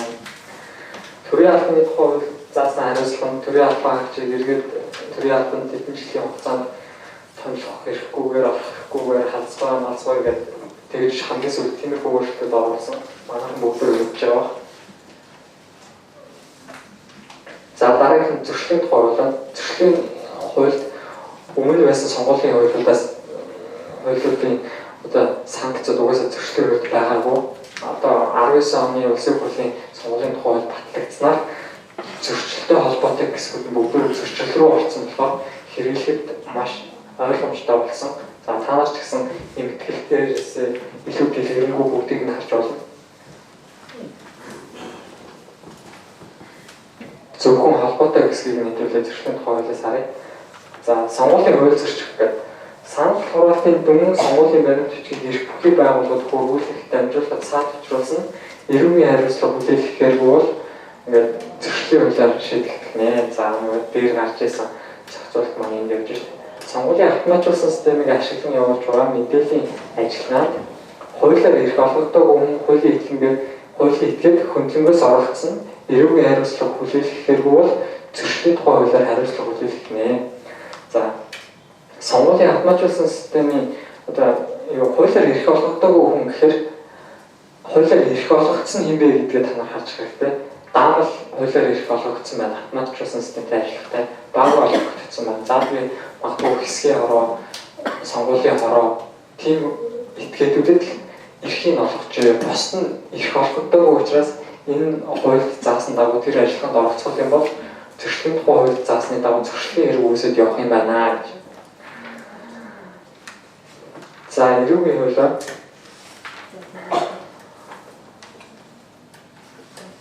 эрүүгийн хуулийн сонгуул ард нийтийн санал асуулаад хууль бусаар нөлөөлөх санал хураалтын дүн буруу гарах гэ 14-7 дээр сонгуул ард нийтийн санал асуулгыг зохион байгуулах хорооны дарга гишүүн эсвэл бусад албан тушаалтан улс төрийн намуудын эвсэл нэр дэвшигчийн талаар сурчлагаа явуулсан сонгогчийн санал хураах тоолох ажил зориуд цаад хийсэн бусдыг төлөөлж санал өгөх саналын хайрцагны плац битүүмжлэхийг зориуд гэмтэх гарын хэсэг хуурамчаар үлдэх саналын хуудас солих хүчингүй саналын хуудасаар санал авахыг зохион байгуулсан хатгасан дэмжсэн санал хураалтын дүнг өөрчилсөн бол ингээд эрүүгийн хууль заасан хариуцлага хүлээгнэ гэж. За энэ сонгуулийн хорооны дарга гишүүн бусад албан тушаалтан гэдэг нь бусад албан тушаалтан гэдэг нь баг даамал бид нар бүгдөө багтаад явж байгаа шүү гэж байна. За сонгуулийн үеэр их худал мэдээлэл тарахдаг. Энэ гэмт хэргийг түрүү албан хаагч сонгуулийн хорооны албан тушаалтан ажилтан үйлдсэн бол эрүүгийн хууль заасан хариуцлага хүлээгнэ гэдэг. За их худал мэдээлэл гэхээр одоо ICP төхөөрөмжтэйгээ холбоотой ч юм уу те ямарваа нэгэн байдлаар хин нэгэн хүний юуны дүнгийн мэдээлэл зэтгэлтэй худлаа мэдээлэл гэх юм бол эрүүгийн хууль заасан хариуцлага хүлээлгэр юм байна шүү гэдгийг хэлж байна. За хуулийн хэрэгцээ зохицуулалтууд нь ерөнхийдөө энэ хөө асуудал авах зөвлөгөө тодруулах. Одоо нэг өмнө зөөгрөөр нэг саналаа өгдөг гэсэн шүү дээ биднээс. Тийм ээ. Одоо болцсон гэж хэлж байна те. За одоо чимгэлтүүдээс гэр одоо бүр 100 спот өгдөг. Тэгэхээр яаж юм гэсэн үг? Шилжиж болно гэдгсэн. Шилжиж болно гэхээс ингэ шүү дээ. Дөрөвтэй. Нөө тайргийн нэр дэвширсэн солигч нь үстэй. Тэгээ одоо спот өгдөг за нэг хүнийг сонгомдог харж ирсэн чинь. Та Сүхбаатарын харьяа юм уу те? Тэг гэрээ аягаа спот өгдөг шүү дээ. За. Ажиллах газар маань чимгэлтэй болох юм бохгүй гоц. Тий. Тэгэхээр зөөр гэдэг чинь зав байх. Нөөц даамлаа гэдэг. Нөөц даамал гэж одоо мэддэг. Нөөц даамал ашиглаж болно гэдэг нь ашиглаж болно. За. Нөөц даамал байгаа юугүй гэдэг. Байгаа. За, нөөц даамал бол одоо юу гэдэг? Хоёрдугаарт мандатны заавал мандатны тоогоор саналаа хурц бүгсэн байх хэрэгтэй гэж байна. Иргэн хүн сонгуультай өгөхтэй тий үүгээ гүйцэд санал өгөх гээд исэн чинь тэр дотор нийт сонгох хүн байхгүй байлаа. За хоосон байвал хоосон цаас авах уу? Тий асуудал байна. Хоосон байвал чинь 3 мандаттай байлаа. За нэг нь энэ гайгүй нөхрөөндөө энийг өгчээ нөгөө нь хэрэггүй юм даа ганцны дугуйстай авах уу? Одоо тэгэхээр авахгүй гэсэн. Харин тийм ийм байна. Хуульд ингээд заасан учраас бид нар бүгдөө хуулийг хэрэгжүүлж байгаа болсоо тэгэхээр зүгээр тайлбарлаад өгнө гэсэн. Хууль мандатад тэнцүү эсвэл юу хоосон цаас хоёрыг авахар заасан учраас бид нар одоо юу гэдэг нэг дутуу эсвэл илүү байгаа тохиолдол байна. Хоолны болоо. Арилгах юм эсвэл дахиад хуудсан. Юу гаргахгүй гэж Илүү байх юм бол. илүү болох юм бол нэг удаа хуудас авч болох. Нэг удаа. Одоо нэг хэсгийн хорооны ахлагч нь дахиад нэг хуудас авчаад өгнө тийм. Дутуу байх юм бол гүйцээгээд бодож болно тийм. Гүйцээ бодож явах. За тэрийг юу гэх юм даамал хэл одоо та надад гүйцээж болмоо гэдэг шаардлагагүй. Хэсгийн хорон дээр ажиллаж байгаа хүмүүс тиймэрхүү чиглэлээ өгөх хэрэгтэй байхгүй юу? Таавал зүгээр мэдээллийн нийлээд өгөх гэж байна тийм. ICP төхөөрөмжийнхаа дэлгэцнээс ямар асуудал гарсан бэ гэдэг мэдээлэл нийлээд өгөх гэж. Төхөөрөмжөөсөө 4 метрээс баггүй зав байх ёстой гэж за тийм ойлгомжтой. Зарим санал авах байр чинь жижигхэн юм байна шүү дээ. Тийм би яг ч үл хажууд би яг хэлсэнтэй за энийг зүгээр та нар мэдчих ёстой болоод хэлж байгаа гэснээс заавал 4 метрийн зай байр гэж хэлээгүй маа гэдэг. Тийм би яг тэгж хэлсэн шүү. За одоо та нар нөгөө ажиглагч нар маань энийг мэдж байгаа магадгүй одоо мэдж байгаа байхгүй. Тэгээд хуульд ингэж заасан учраас 4 метрийн зайгаа та нар бариач гэдэг. Тэгэхэд даамлууд маань энэ зохицуултыг мэдхгүйгээ зогсож болохгүй учраас заавал хэлж өгч байгаа маа. Та нар тэгэхээр боломжит зайгаа бариад зогсож 2 метр нь 2 метр нь 3 метр нь 3 метр нь одоо бүр хөдөө орнотгууд бол 4 метр гэдэг бүр боломжгүй байхгүй. Гэрт хэсгийн хороо байгуулагдсан. Санал аваа явж одоо 2 тавьцаа ICP төхөөрөмжтэй үүднээс даамлах хяналт тавина гэж байхгүй шүү дээ. Тэгэхээр одоо юм боломжтой зай хэмжээгээ бариад явж байгаа. Хууль дээр ийм зохицуулалт байгаа шүү та нар мэдж байгаарай гэж хэлж байна. За өөр тодорхойлох зүйл. За байхгүй хэдүүлээ дадлаг ажил. Юу ICP төхөөрөмжтэй шууд ажиллаад байна. 4 ICP төхөөрөмж байгаа. 4 хуваагдаад тэгээд шууд өөрснөө аваад угсраад явах шүү за.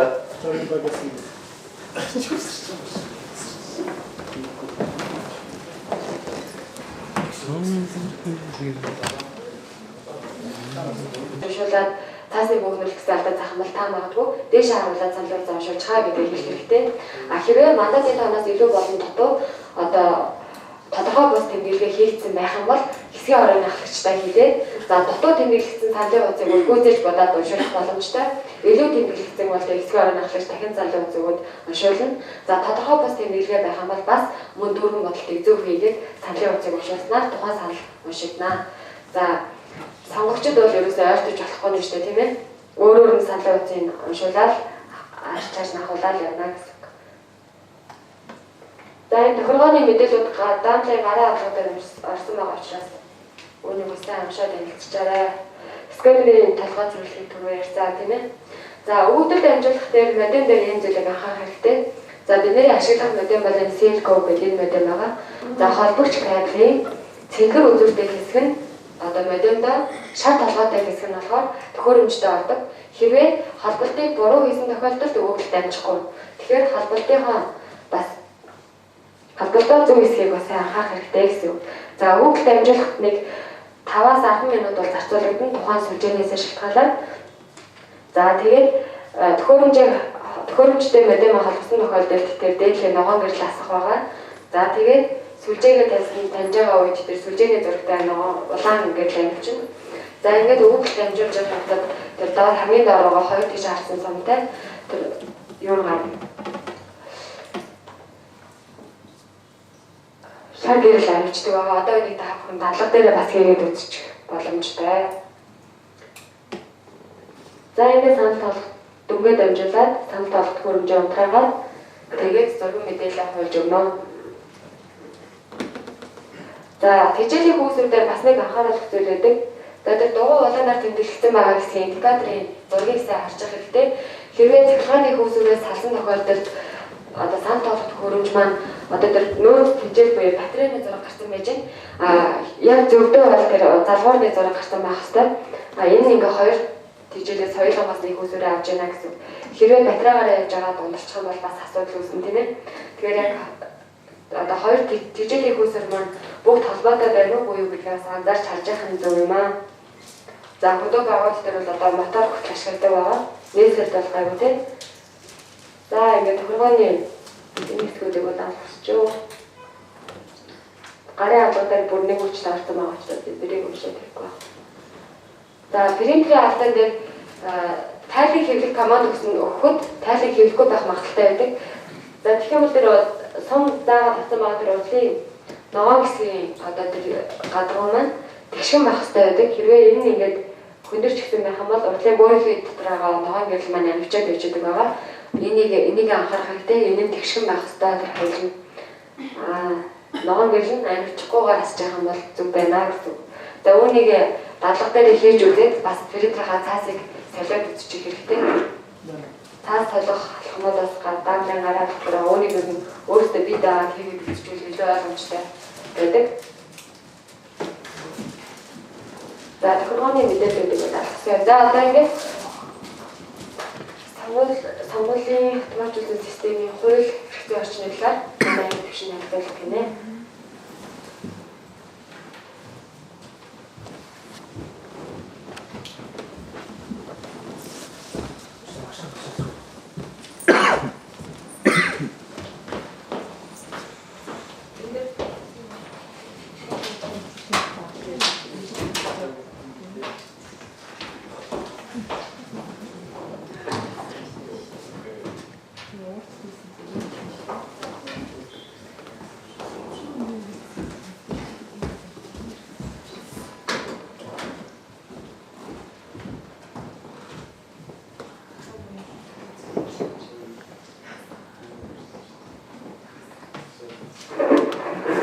За бүгдэнд нь өдрийн минь сонгуулийн автоматжуулсан системийн эрх зүйн орчин гэсэн ганцхан сэдв ярина. За ерөнхийдөө хууль эрх зүйн асуудал учраас бүгдөө анхаарал лавж тодруулах юм байвал ойлгохгүй юм байвал шууд асуугаад ярилцаад явъя. За улсын хурлын 2020 оны ээлжид сонгуул техник хэрэгсэл тухай улсын хурлын тогтоолт 2020 оны 1 сарын 30-ны өдөр 11-р тогтоол хэрэг гарсан. За энэ тогтоолоор сонгуулийн автоматжуулсан системийг хэрэгжилж байгаа. За даамтад маань сонгуулийн автоматжуулсан системээр ажиллах учраас ямар үндслэлээр, ямар тогтоолоор, ямар шийдвэрээр, ямар хуулийн дагуу энд ажиллаж байгаа гэдгийг мэдчих ёстой. За ийм тогтоол гарсан учраас ажиллаж байгаа шүү анх шатных нэг чинь. За хуулийн үндслэлийг хуулийн гараад ирэхээр яриад байна. Улсын хурлын сонгуулийн хууль сая 19 онд батлагдсан. Сонгуулийн автоматжуулсан системийн хууль, зөрчлийн хууль, эрүүл хууль гэсэн агуулгаар явна. За зөрчлийн хууль, эрүүл хууль дээр өмнө сонгуулийн санкцд байдаггүй байсан. Одоо харин зөрчил рүүгээ эрүүл орсон ойлгомжтой тодорхой болсон юмуд байгаа. За улсын хурлын сонгуулийн хууль, автоматжуулсан системийн тухай хуулийн зөвхөн баг даамал одоо биднэрт хамааралтай хэсгийг юм яриад явна гэж. За улсын хурлын сонгуулийн хууль хамгийн ихнийх нь 10-р зүйл биднэрт хамааралтай сонгуулийн үйл ажиллагааны эдийн засгийн баталгаа. Сонгууль зохион байгуулалттай холбогдсон дараах зардлыг сонгуулийн ерөнхий орны төсөвт тусаж улсын төсвөөр санхүүжүүлнэ. 11-р дээр сонгуулийн орооны ажилтан мэдээллийн технологийн багийн болон ажлын хэсгийн гишүүн даамал нөөц даамлын ажилласан хугацааны мөнгө урамжуул хоолны зардал. За ямар ч үс ажиллаж байгаа хугацаанд даамлууд маань хууч ажиллаж нь бол мэдж байгаа. Шинэ ажиллаж байгаа хүмүүс нь ямар ч үсэн мөнгө урамжуул хоолны зардал гэдээ авах нэ. Одоо тэгэхээр та нар бүгдөө төрийн захиргааны болон төрийн үйлчлэгийн албан хаагч нар за ажиллаж байгаа байгууллагаас цалингаа аваад явна. Цалингаа авахаас гадна нэмэгдэл урамжуулах юм байна шүү гэж. За дараагийн хэсгийн орооны чиг үүрэг. Хэсгийн ороотой бид нар салшгүй холбоотой, уялдаа холбоотой ажиллана. За юу гэж заасан бэ гэхээр хэсгийн ороо дараах чиг үүргийг хэрэгжүүлнэ гэх. Санал авах байр зөөрийн битэмжлэн саналын хайрцаг, сонгогчийн бүртгэлийн болон санал авах тоолох дүн гаргах, дамжуулах төхөөрөмж зэрэг санал авахд шаардлагатай бусад зүйлийг бэлтгэж, сонгогчдын санал авах ажлыг зохион байгуулна. За даунлоад манаас өөрснөө тэнд очиод автоматжуулсан төхөөрөмж угсраад бэлтгээд иргэдийн санал өгөх боломж бололцоог бүрдүүлнэ. За тэгэхээр хэсгийн ороотой хүн адилхан чиг үүрэгтэй явж шүү гэж. За 18-23 дээр нь санал хураалтын дүнг танилцуулах, нэн даруй дамжуулах гэдэг. За санал хураалтынхаа дүнг тайлангаа та нар хэвлээд хэсгийн ороотой өгч гинөө, ажиглагч нартай өгч гинөө гэдэг чинь нэг шатны танилцуулж гинэ гэсэн үг тийм. За тэгэхээр энэ бас хамаатай байх юм. Нэн даруй дамжуулна гэж нь. Дамжуулах ажлыг бол даамал одоо юу гэдэг 100% баг хариуцж чинь модемын залгаад дамжуулах үйл ажиллагааг хэсгийн хороо хин нэгнээс тусламж тэмдэглэг аваад авах шаардлага байхгүй, зөвшөөрөл аваад авах шаардлага байхгүй шууд дамжуулж байгаа. За тэгэхээр хэсгийн хороотойгоо уялдаа холбоотой ажиллах шүү гэж байгаа юм дээр. За дараагийн зүйл 19 дэх зүйл сонгуулийн хороодын ажлын зохион байгуулалт гэдэг. За төрийн албан хаагчид сонгуулийн хороонд ажиллах хугацаанд тариалах байгууллагын цалинтай чөлөө болгоно. За зарим нь энэ хуулийг мэддэг юм уу мэддэггүй юм уу гэмээр юу гэх ийм ажилтаа байгаа учраас ирж амжихгүй нэ очиж амжихгүй нэ гэдэг олон жил ажилласан хүмүүс ч гэсэн тиймэрхүү юм ярьдаг. Цалинтай чөлөөгийн байгууллага нь олох хэрэгтэй байх шүү гэж. Та нар энэ зах зээлтайгаа мэдж байгаа учраас одоо мэдж аваад хэлээд үүнээс хойш одоо сонгууль хүртэл альва үйл ажиллагаанд сонгуулийн хорооноос багаас дөрвийн сонгуулийн хорооноос ажиллагaalаа ийм ажил гарсан маргааш тэдэн цагт тэнд бэлэн байж байгааг та нар ажил дээр хэлээд цалинтай чөлөөгээ аваад явж явах нь шүү гэж. За энэ хууль заагаад өгсөн байгаа учраас юу гэдэг улсын их хурлын чуулганаар хэлцэгдээд энэ хууль өөрчлөгдөд тэгсэн тохиолдолд одоо та нар чөлөө олохгүй байх тийм үндэслэл бараг бүрдэн гэсэн үг. Тэгэхээр та нарыг явуулахгүй хорж цагддаг, мэддэг тийм том дарга марга ирэх мэдлэлтэн гэж байхгүй шүү гэж. За сонгуулийн хорооноос бүрэн эрхийнхээ хүрээнд гаргасан шийдвэрийг тухайн нутаг дэвсгэрдэх бүх байгууллага албан тушаалтан иргэн биелүүлэх үүрэгтэй гэдэг.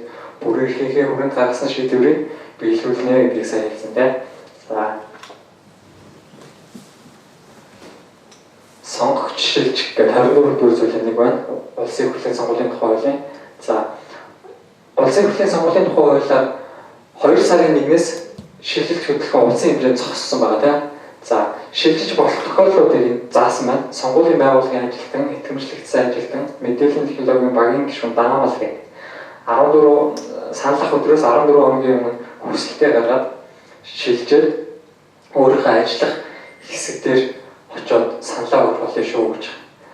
За шилжилт хийхгүйгээр саналаа өгдөг байсан өмнө нь зөөрөн битэмжилсэн саналын харьцаар санал авдаг байсан гэдээ асуудаг. Одоо зөөрөн битэмжилсэн саналын харьцаар та нарын саналыг явж авахгүй шүү. Өмнө тэгдэг байсан байж магадгүй гэхдээ одоо тэгхгүй шүү гэж. За хоёр дахь саналаа өгөх боломж нь нөөц даамал гэдэг угаасаа байгаа тийм. Нөөц даамлыг өөрийнхөө оронд үлдээгээд өөрөө саналаа өгчөд ирж болно баг. Багтайгаа яриад багийнхаа ахлагчтай яриад нөөц даамлаа үлдээгээд өөрөө яваад саналаа өгч болох байхаа гэж ийм хоёр гаргалгаа шүү гэж.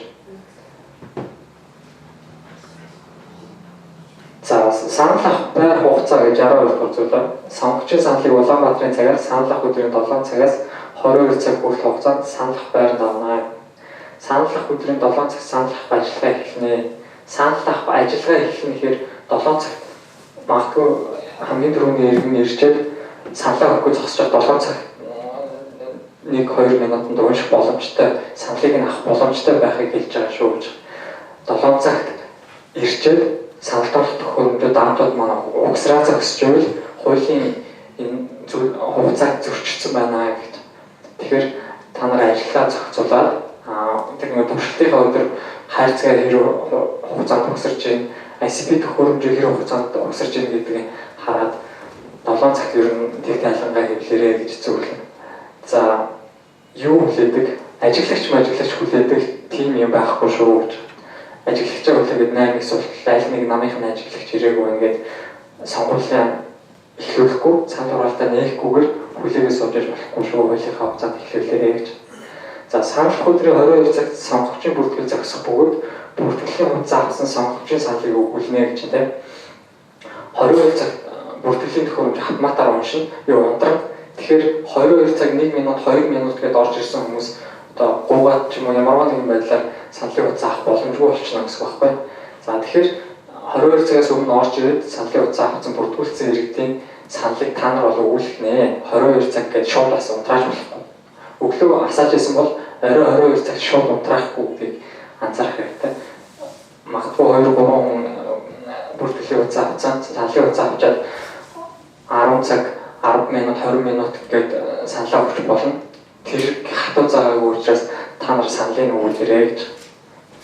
За 68 дээр ажиглагчийн ирэх байна. Саналд орох төхөөрөмжөөс гарсан дүнгийн хуудас авах.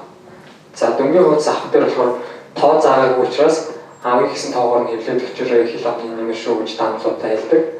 За хоёр дахь нь цахим хэлбэрээр хуулбарлсан саналын хуудасны зураг мэдээллийг авах гэх. За зураг мэдээлэл хэрхэн хуулбарлах талаар сая техникийн юм дээр орсон. За хин хуулбарлаж өгөх ёстой вэ гэдэг талаар дахиад хууль дээр байгаа. 69 дугаар зүйл дээр санал ах өдөр саналын төхөөрөмжийн хэвийн үйл ажиллагааг хангах гэдэг. Даамлын одоо арай нарийвчилсан зохицуултны энэ.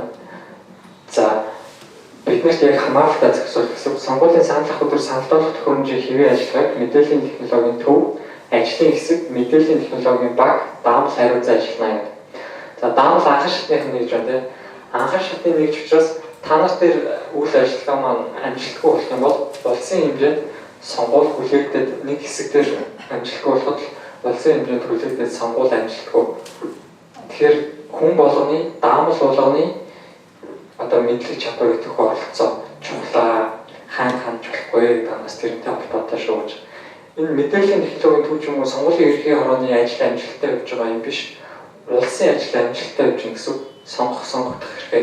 Үнцэн хуульцаас эрхлээ хэрэгжүүлж байгаа учраас за тэгэхээр энэ хууль зааснаас илүү өргөнөөр бид нар өөрснийгөө хаах хэрэгтэй шүү гэж. За 69-ийн 2 дахь мэдээллийн технологийн багийн гишүүн даамлын төрийн захиргааны улсын төрийн үйлчлэгээний албан хаагч байна гэдэг шинэ зохицуулалт орж ирсэн. За энэ миний өмнө ярьсан хариуцлагатай холбоотой ямар ч хамаагүй хүн дурын хүнийг цалингийн нөгөөд мөнгөний нөгөөд ажиллуулж идэг байсан бол одоо эргээд хариуцлага тооцоход бас хариуцлагынхаа нөгөөд ажиллаж байгаа албан хаагчдын маань үүрэг хариуцлага ухамсар бас нэг хүний юу арай өөр байж тээ төрийн албан хаагч гэдэг чинь тангараг өргөсөн ч бай өргөөгүй ч бай. За тэгэхээр тэр болгоныг харж үзээд заавал ер нь төрийн албан хаагч баяа гэж ийм зохицуулалт оруулсан шүү. За яг 69-ийн 2 дээр бас нэг шинэ зохицуулалт байгаа. Саналдуулах төхөөрөмжөөс 4 метрээс багагүй зад байрлаж төхөөрөмжийн хэвийн үйл ажиллагааг хянж ажиллана гэдэг. 4 метр гэдэг одоо юу гэдэг зай заагаад өгсөн байна. Тэгэхээр тухайн хэсгийн орон дээр ажиллаж байгаа даамлууд маань энэ зайгаа хуульд 4 метр гэж заасан шүү гэдгийг мэдж байгаарай гэж би хэлж өгч байгаа. Яг 4 метрээр бариад цогсоороо гэж би хэлэхгүй.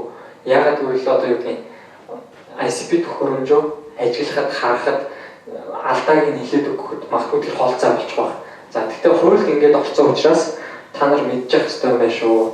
За ажиглагч нар хараад энэ зохицуултыг мэдж байгаа ба та нарт хэлнэ. Нам машинаас 4 метрийн зайтай, хар машинаас 4 метрийн зайтай зогсооч гэж хэлэх баг. За тэр үед нь үүдээс нь тийм юм хаана байгаа ингээд дэж болохгүй мэдчих ёстой шүү гэдэг үүднээс хэлж өгч байгаа. Заавал 4 метрээр бариарай гэж биш. За тэгтээ нэг анхаарч хараа гэж.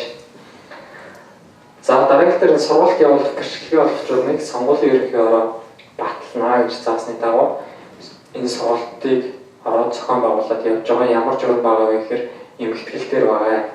За эмгэтгэл гарын авлагын тухай товч ярихад гарын авлага маань даамлуудад одоо шинж бай, хойчинж бай даамлуудад яг анхан шатны хэрэгтэй зүйлүүд мэдчих ёстой зүйлүүд бүгдөө гарын авлага дээр байгаа. За 60-70 хуцтай эргүүлээд харах юм бол хүүхдийн зурагт ном шиг зургийн дэлгэх нь бичвэр нь маш бага 10 хуц сургуу бичвэртэй учраас та нар нэг гуйлгээд харчих юм бол дараа нь сонгуулийн санал ах өдөрч гэсэн наадах ашиглаж болно шүү дээ. Ийм алдаа гараад ирлээ гэдэг. Өө хаана ямар алдаа гарвал яаж засна, яа гэлээгээд гарын авлагын дээрээс харчих боломжтой учраас гарын авлагтаа ойр дотноогаарай гэж. За гарын авлагтаа ойр дотноогаарай гэхээр эмгэтгэлээ хайж бас болохгүй тийм. Эмгэтгэл дээрээс харах ёстой зүйлүүд байгаа. Ганц хоёрхан зүйл зайлшгүй харах ёстой, мэдчих ёстой зүйл хэлээд өгнө. Гэхдээ ер нь нэг харж бол зүгээр шүү гэж. За 69 дугаар зүйл дээр бас дөрөвдөр санал ах байрны саналдуулах төхөөрөмжийг хариуцсан ажиллаж байгаа даамал гэмтэл санал гарсан тохиолдолд дараах арга хэмжээг авна гэдэг. Гэмтэл санал гарсан тохиолдолд эхлээд баг руугаа ер нь мэддэгдэрэй л гэж байна. Багаасаа зааварчлах аав шүү. Та нар онцлогчод ийм гэмтэл санал гарсан байна гэдгийг өөрснөө мэдчихээд баг руугаа мэддэгдээд зөвшөөрөл аваад юм уу ярилцаад за ингэсэн байгаа учраас би инглээ шүү, тэглээ шүү гэж мэддэгдээд дараагийнхаа үйл ажиллагаа хийгээрэй гэж.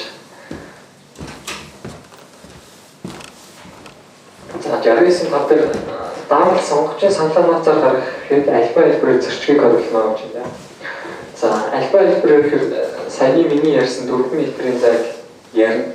За нөгөөх нь саналын хуудас харж болохгүй гэдэг юм байна. Саналын хуудас алдаа заагууд аливаа та саналын хуудсыг өгч одоо буруу тэмдэглэсэн юм уу гэхгүйгээр ICP төхөөрөмжнийхөө дэлгэцийг хараад алдааныхаа мэдээллийг уншаад хэлээд өгөрөө гэж. За саналын хураалтын дүнг гаргахад амжуулах гэж байна. За мэдээллийн технологийн даамал санал ах ажиллагаа дуусмаас доорх ажиллагааг гүйцэтгэнэ бүгдийг бичсэн. Санал болгох төхөөрөмжөөс дүнгийн хуудсыг шаардлагатай доогоор хөвлөж хэсгийн хороонд өгнө. Хэсгийн хороондоо өгнө. Ажиглагч нартаа бас өгнө шүү гэж ахин хэлж байгаа. Санал хураалтын дүнг энэ хуулийн 71-5 заасан хэсгийн хорооны ажиллагаанаас хамаарахгүйгээр сонгуулийн ерөнхий хороонд нэн даруйд амжуулна. Нэн даруй гэдэг үг 2-3 шинээр орж ирсэн. За 71-5 заасан хэсгийн хорооны ажиллагаа гэхээр одоо тэр нөгөө гар ажиллагаа саналын хуудасын бэлтгэцлэг архивлах ч юм уу тиймэрхүү ажиллагаанууд явна гэсэн үг. Тэгэхээр та нар даамлууд маань тэр ажиллагаанд огт хамааралгүй шүү. Дүнгийн хуудасаа хэмжээд өгсөн бол шууд нэн даруй модерн залгаад дүнгээд амжуулах нэ гэж. Тэгэхээр одоо өмнө нь юу гэдэг вэ?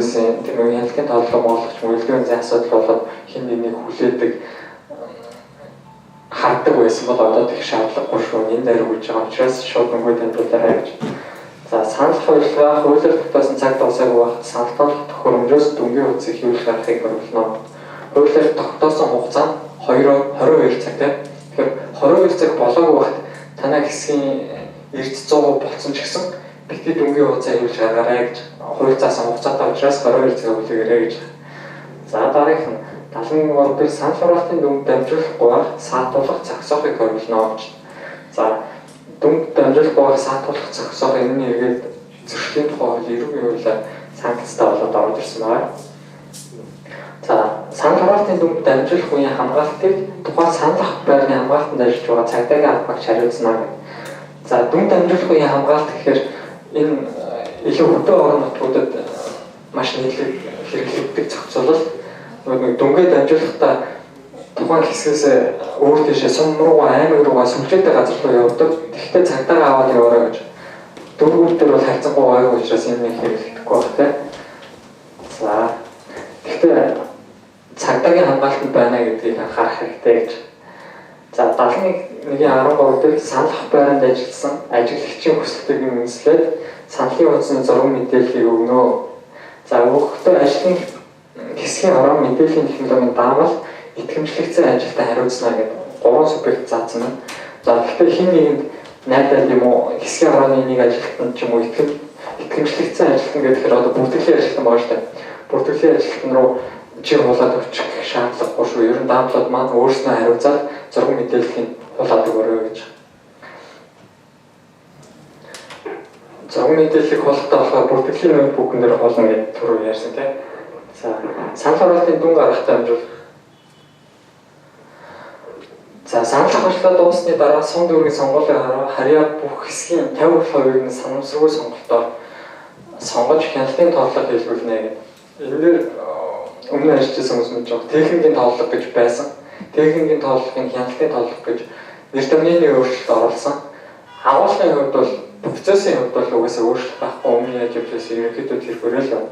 За даамлуудад энэ гар тоглох хамаагүй шүү гэж хэлж байгаа.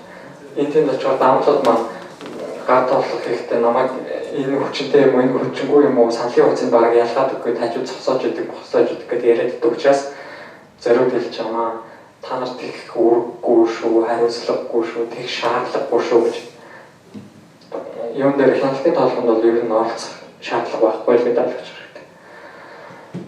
За санал тоолж ихсэн бол завсарлахыг оруулна гэдэг. Хяналтын тоглох гэж байгаа бол завсарлахгүй байх нэ гэсэн тийм. За хяналтын тоглох их журмыг сонгуулийн ерөнхийдөө баталж мөрдүүлнэ гэсэн дагуу эмгэтгэлтэй юм байгаа. Бүгдээрээс сонирхоод үзэж болно. За энэ улсын хурлын сонгуулийн тухай хуулийн нэгэн асуудалтай зохицуулалтуудын нэг тойрогт ногдсон мандатын тоноос илүү эсвэл дотоод нэр дэвшигчийн төлөө санал тэмдэглэсэн саналын хуудас хүчингү тооцогдно. Илүү байж болохгүй бас дотоо байж болохгүй тийм.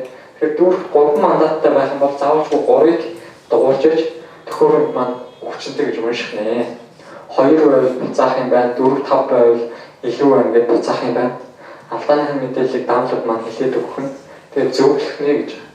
Зөвлөхдөө та мандатын дотоод тэнцүү тэмдэглэгээ хийгээрэй гэж зөвлөгөө өгөөрэй гэж. Алавдахгүй, шаардахгүй зүгээр зөвлөөрэй гэж. Хэсгийн орооны дараа бас хэлж өгнө мэдээж. Гэхдээ та бас хамгийн түрүүнд алдааныхын мэдээллийг харж байгаа учраас илүү байна уу, дутуу байна уу гэдгийг харж байгаа учраас таныг хэлээд өгөөрэй гэж. За баталсан загвар шаардлагыг хангаагүй саналын хувьд хүчингүй байхгүйгээр хүчингүй саналын хязгаар санал авах өгөхийг харуулна. 72-2 энд санал авч өгөх юм бол ямар хариуцлага хүлээлгэх вэ гэдгийг зөрчлийн хууль болон эрүүгийн хууль дээр тусгаад оруулаад ирсэн байгаа. За тэрийг хэлээд харах нэ. За дараагийн хууль сонгуулийн автоматжуулсан системийн тухай хууль. Хамгийн түрүүнд ярьжсэн тогтоол энэтэй холбоотой сонгуулийн автоматжуулсан системийн тухай хуультай холбоотой гэсэн. 6 дугаар зүйл дээр сонгуулийн автоматжуулсан системийг хэрэглэх ашиглах талаар улсын хурлын бүрийн эрх гэдэг байна. За 6-гийн 1 дээр сонгуулийн автоматжуулсан системийг сонгууль хэрэглэх талаар шийдвэр гаргах гэдэг байна. Шийдвэр гаргах хэрэг нь улсын хурлд сонгуулийн автоматжуулсан системийн тухай хуулиараа байдаг юм байна. За энэ хуулийн дагуу улсын хурлын 2020 оны 1 сарын 30-ны 14-р тогтоол гарчээ. Энэ тогтоолоор автоматжуулах хэрэгслийг сонгууль ашиглах болсон юм байна. За тэгээд даамлууд маань автоматжуулсан системээр хариуцаад ажиллахаар болсон юм байна гэдэг. За сонгуулийн автоматжуулсан систем дээр байгаа бас нэг зүйл сонгуулийн хороо ажлын алба мэдээллийн технологийн төвөд ерөнхий хоёр бүтцтэй.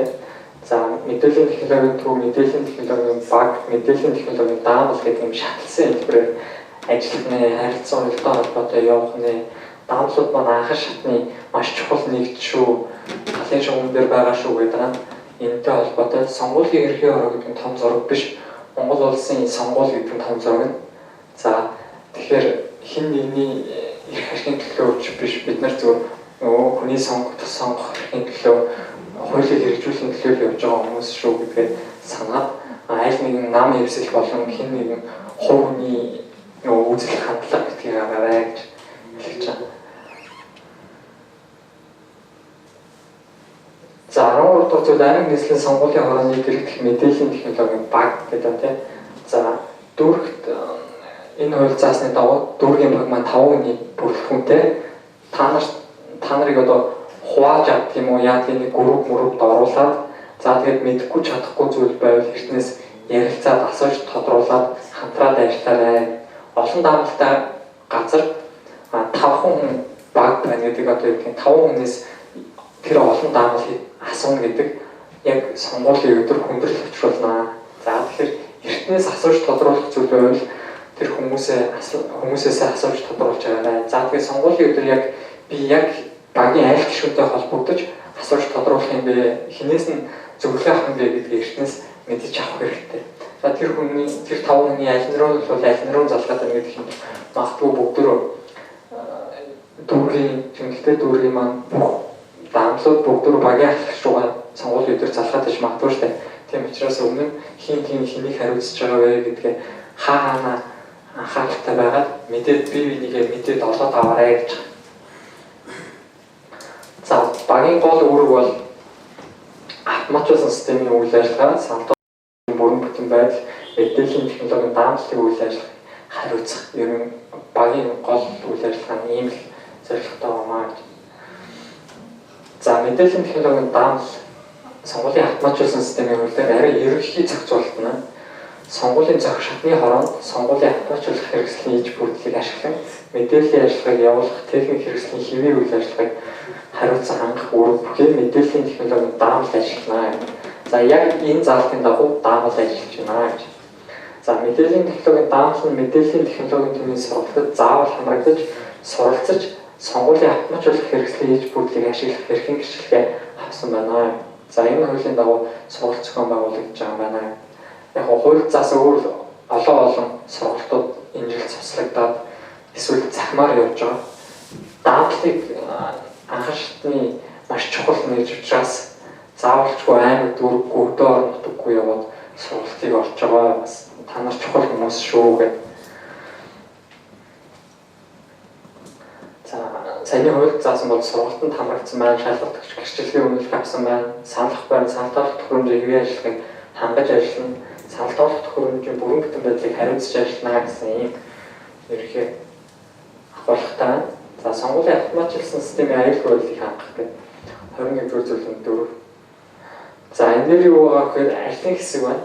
За ажлын хэсгийг сонгуулийн ерөнхий хороо, тагнуулын ерөнхий газар, харилцаа холбоо мэдээллийн технологийн газар хамтарч байгуулад, за сонгуулийн автоматжуулсан системийн иж бүтлийг шалгаад, туршаад, баталгаажуулаад гэрчлэгээ олгоод танааллыг явуулдаг ийм ажлын хэсэг байна.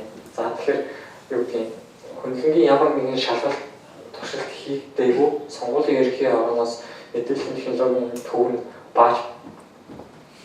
баглж боогоод танааллыг явуулдаг юм биш байх юм бас тийм өмнө нь ингээд шалгадаг, туршдаг тийм ажлын хэсэг байдаг юм байна шүү. Тэдний танааллыг явуулдаг шүү гэж. Энийг даамлууд маань өөрсдөө мэдчих хэрэгтэй. За 20-р зүйлээр сонгуулийн автоматжуулсан систем гарын ажиллагааг шилжих гэдэг. За хэрвээ санал тоолох төхөөрөмж маань ямарваа нэгэн байдлаар ажиллагаагүй болчих юм бол техникийн саалгах юм бол гарын ажиллагааг шилжих нэ. За ойлгох нэг дээр сонгуулийн автоматжуулсан системийг автоматжуулах хэрэгслийн иж бүрдэл гэмтэл саалгах гарсны улмаас гарын ажиллагааг шилжих үндэслэл журмыг сонгуулийн ерөнхий хороо баталж мөрдүүлнэ. За нөгөө эмэгтэйлийн 63 дугаар хуудсан дээр журам байгаа. За та нар энийг яг хараарай, тэмдэглээд аваарай гэж хэлж байгаа. Энэ журам даамлууд маань хэрэг болно шүү. Эмэгтэйлийн 63 дугаар хуудас. За яг ард нь төлөвлөгөө гэдэг байгаа. Төлөвлөгөө нь энэ журамтайгаа уялдаад явж байна. За тэрийг бас нэг харчаарай гэж.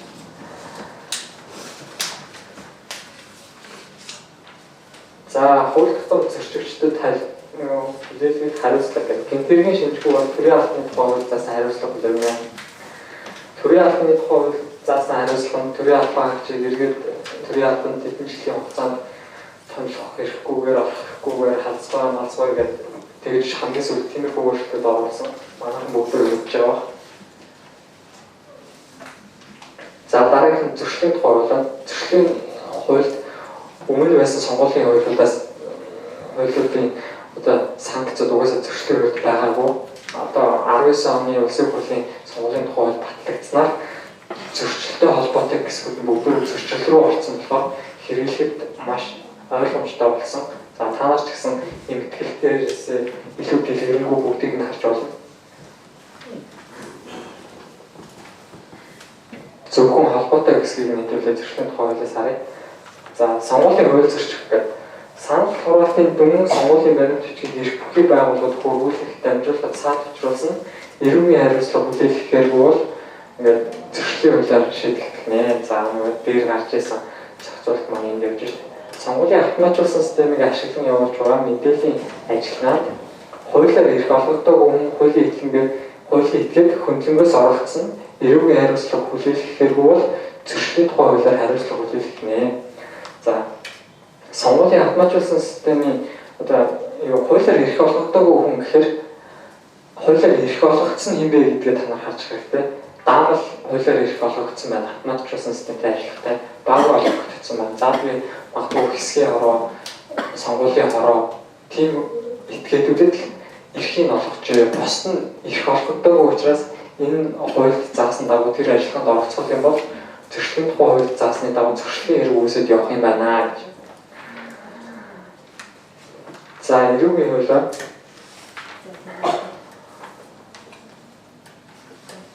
эрүүгийн хуулийн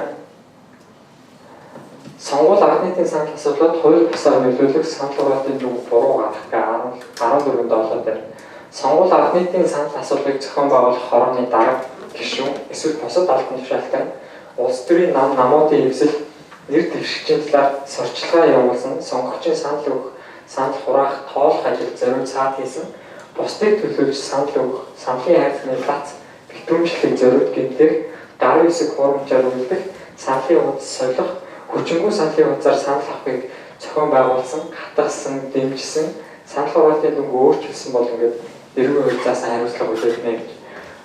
За энэ сонгуулийн хорооны дарга гишүүн бусад албан тушаалтан гэдэг бусад албан тушаалтан гэдэг нь баг даамал бид нар бүгдөө багтаад явж байгаа шүү гэж байна. сонгуулийн үеэр их худал мэдээлэл тарахдаг. Энэ гэмт хэргийг түрүү албан хаагч сонгуулийн хорооны албан тушаалтан ажилтан үйлдсэн бол эрэг хуульцаасан хариуцлага хүлээлгэнэ гэдэг. За их худал мэдээлэл гэхээр одоо ICP төхөөрөмжтэйгээ холбоотой ч юм уу те ямарваа нэгэн байдлаар хин нэгэн хүний юуны дүнгийн мэдээлэл зэтгэлээр худлаа мэдээлэл өгөх юм бол эргүү хуульцаасан хариуцлага хүлээлгэр юм байна шүү гэж хэлж байгаа. За хуулийн хэвцэн зохицуулалтууд нь ерөнхийдөө энэ хүү асуудал олох зүйл нь тодруулах. Одоо нэг өмнө зөөгрөөр нэг саналаа өгдөгсэн шүү дээ биднээс.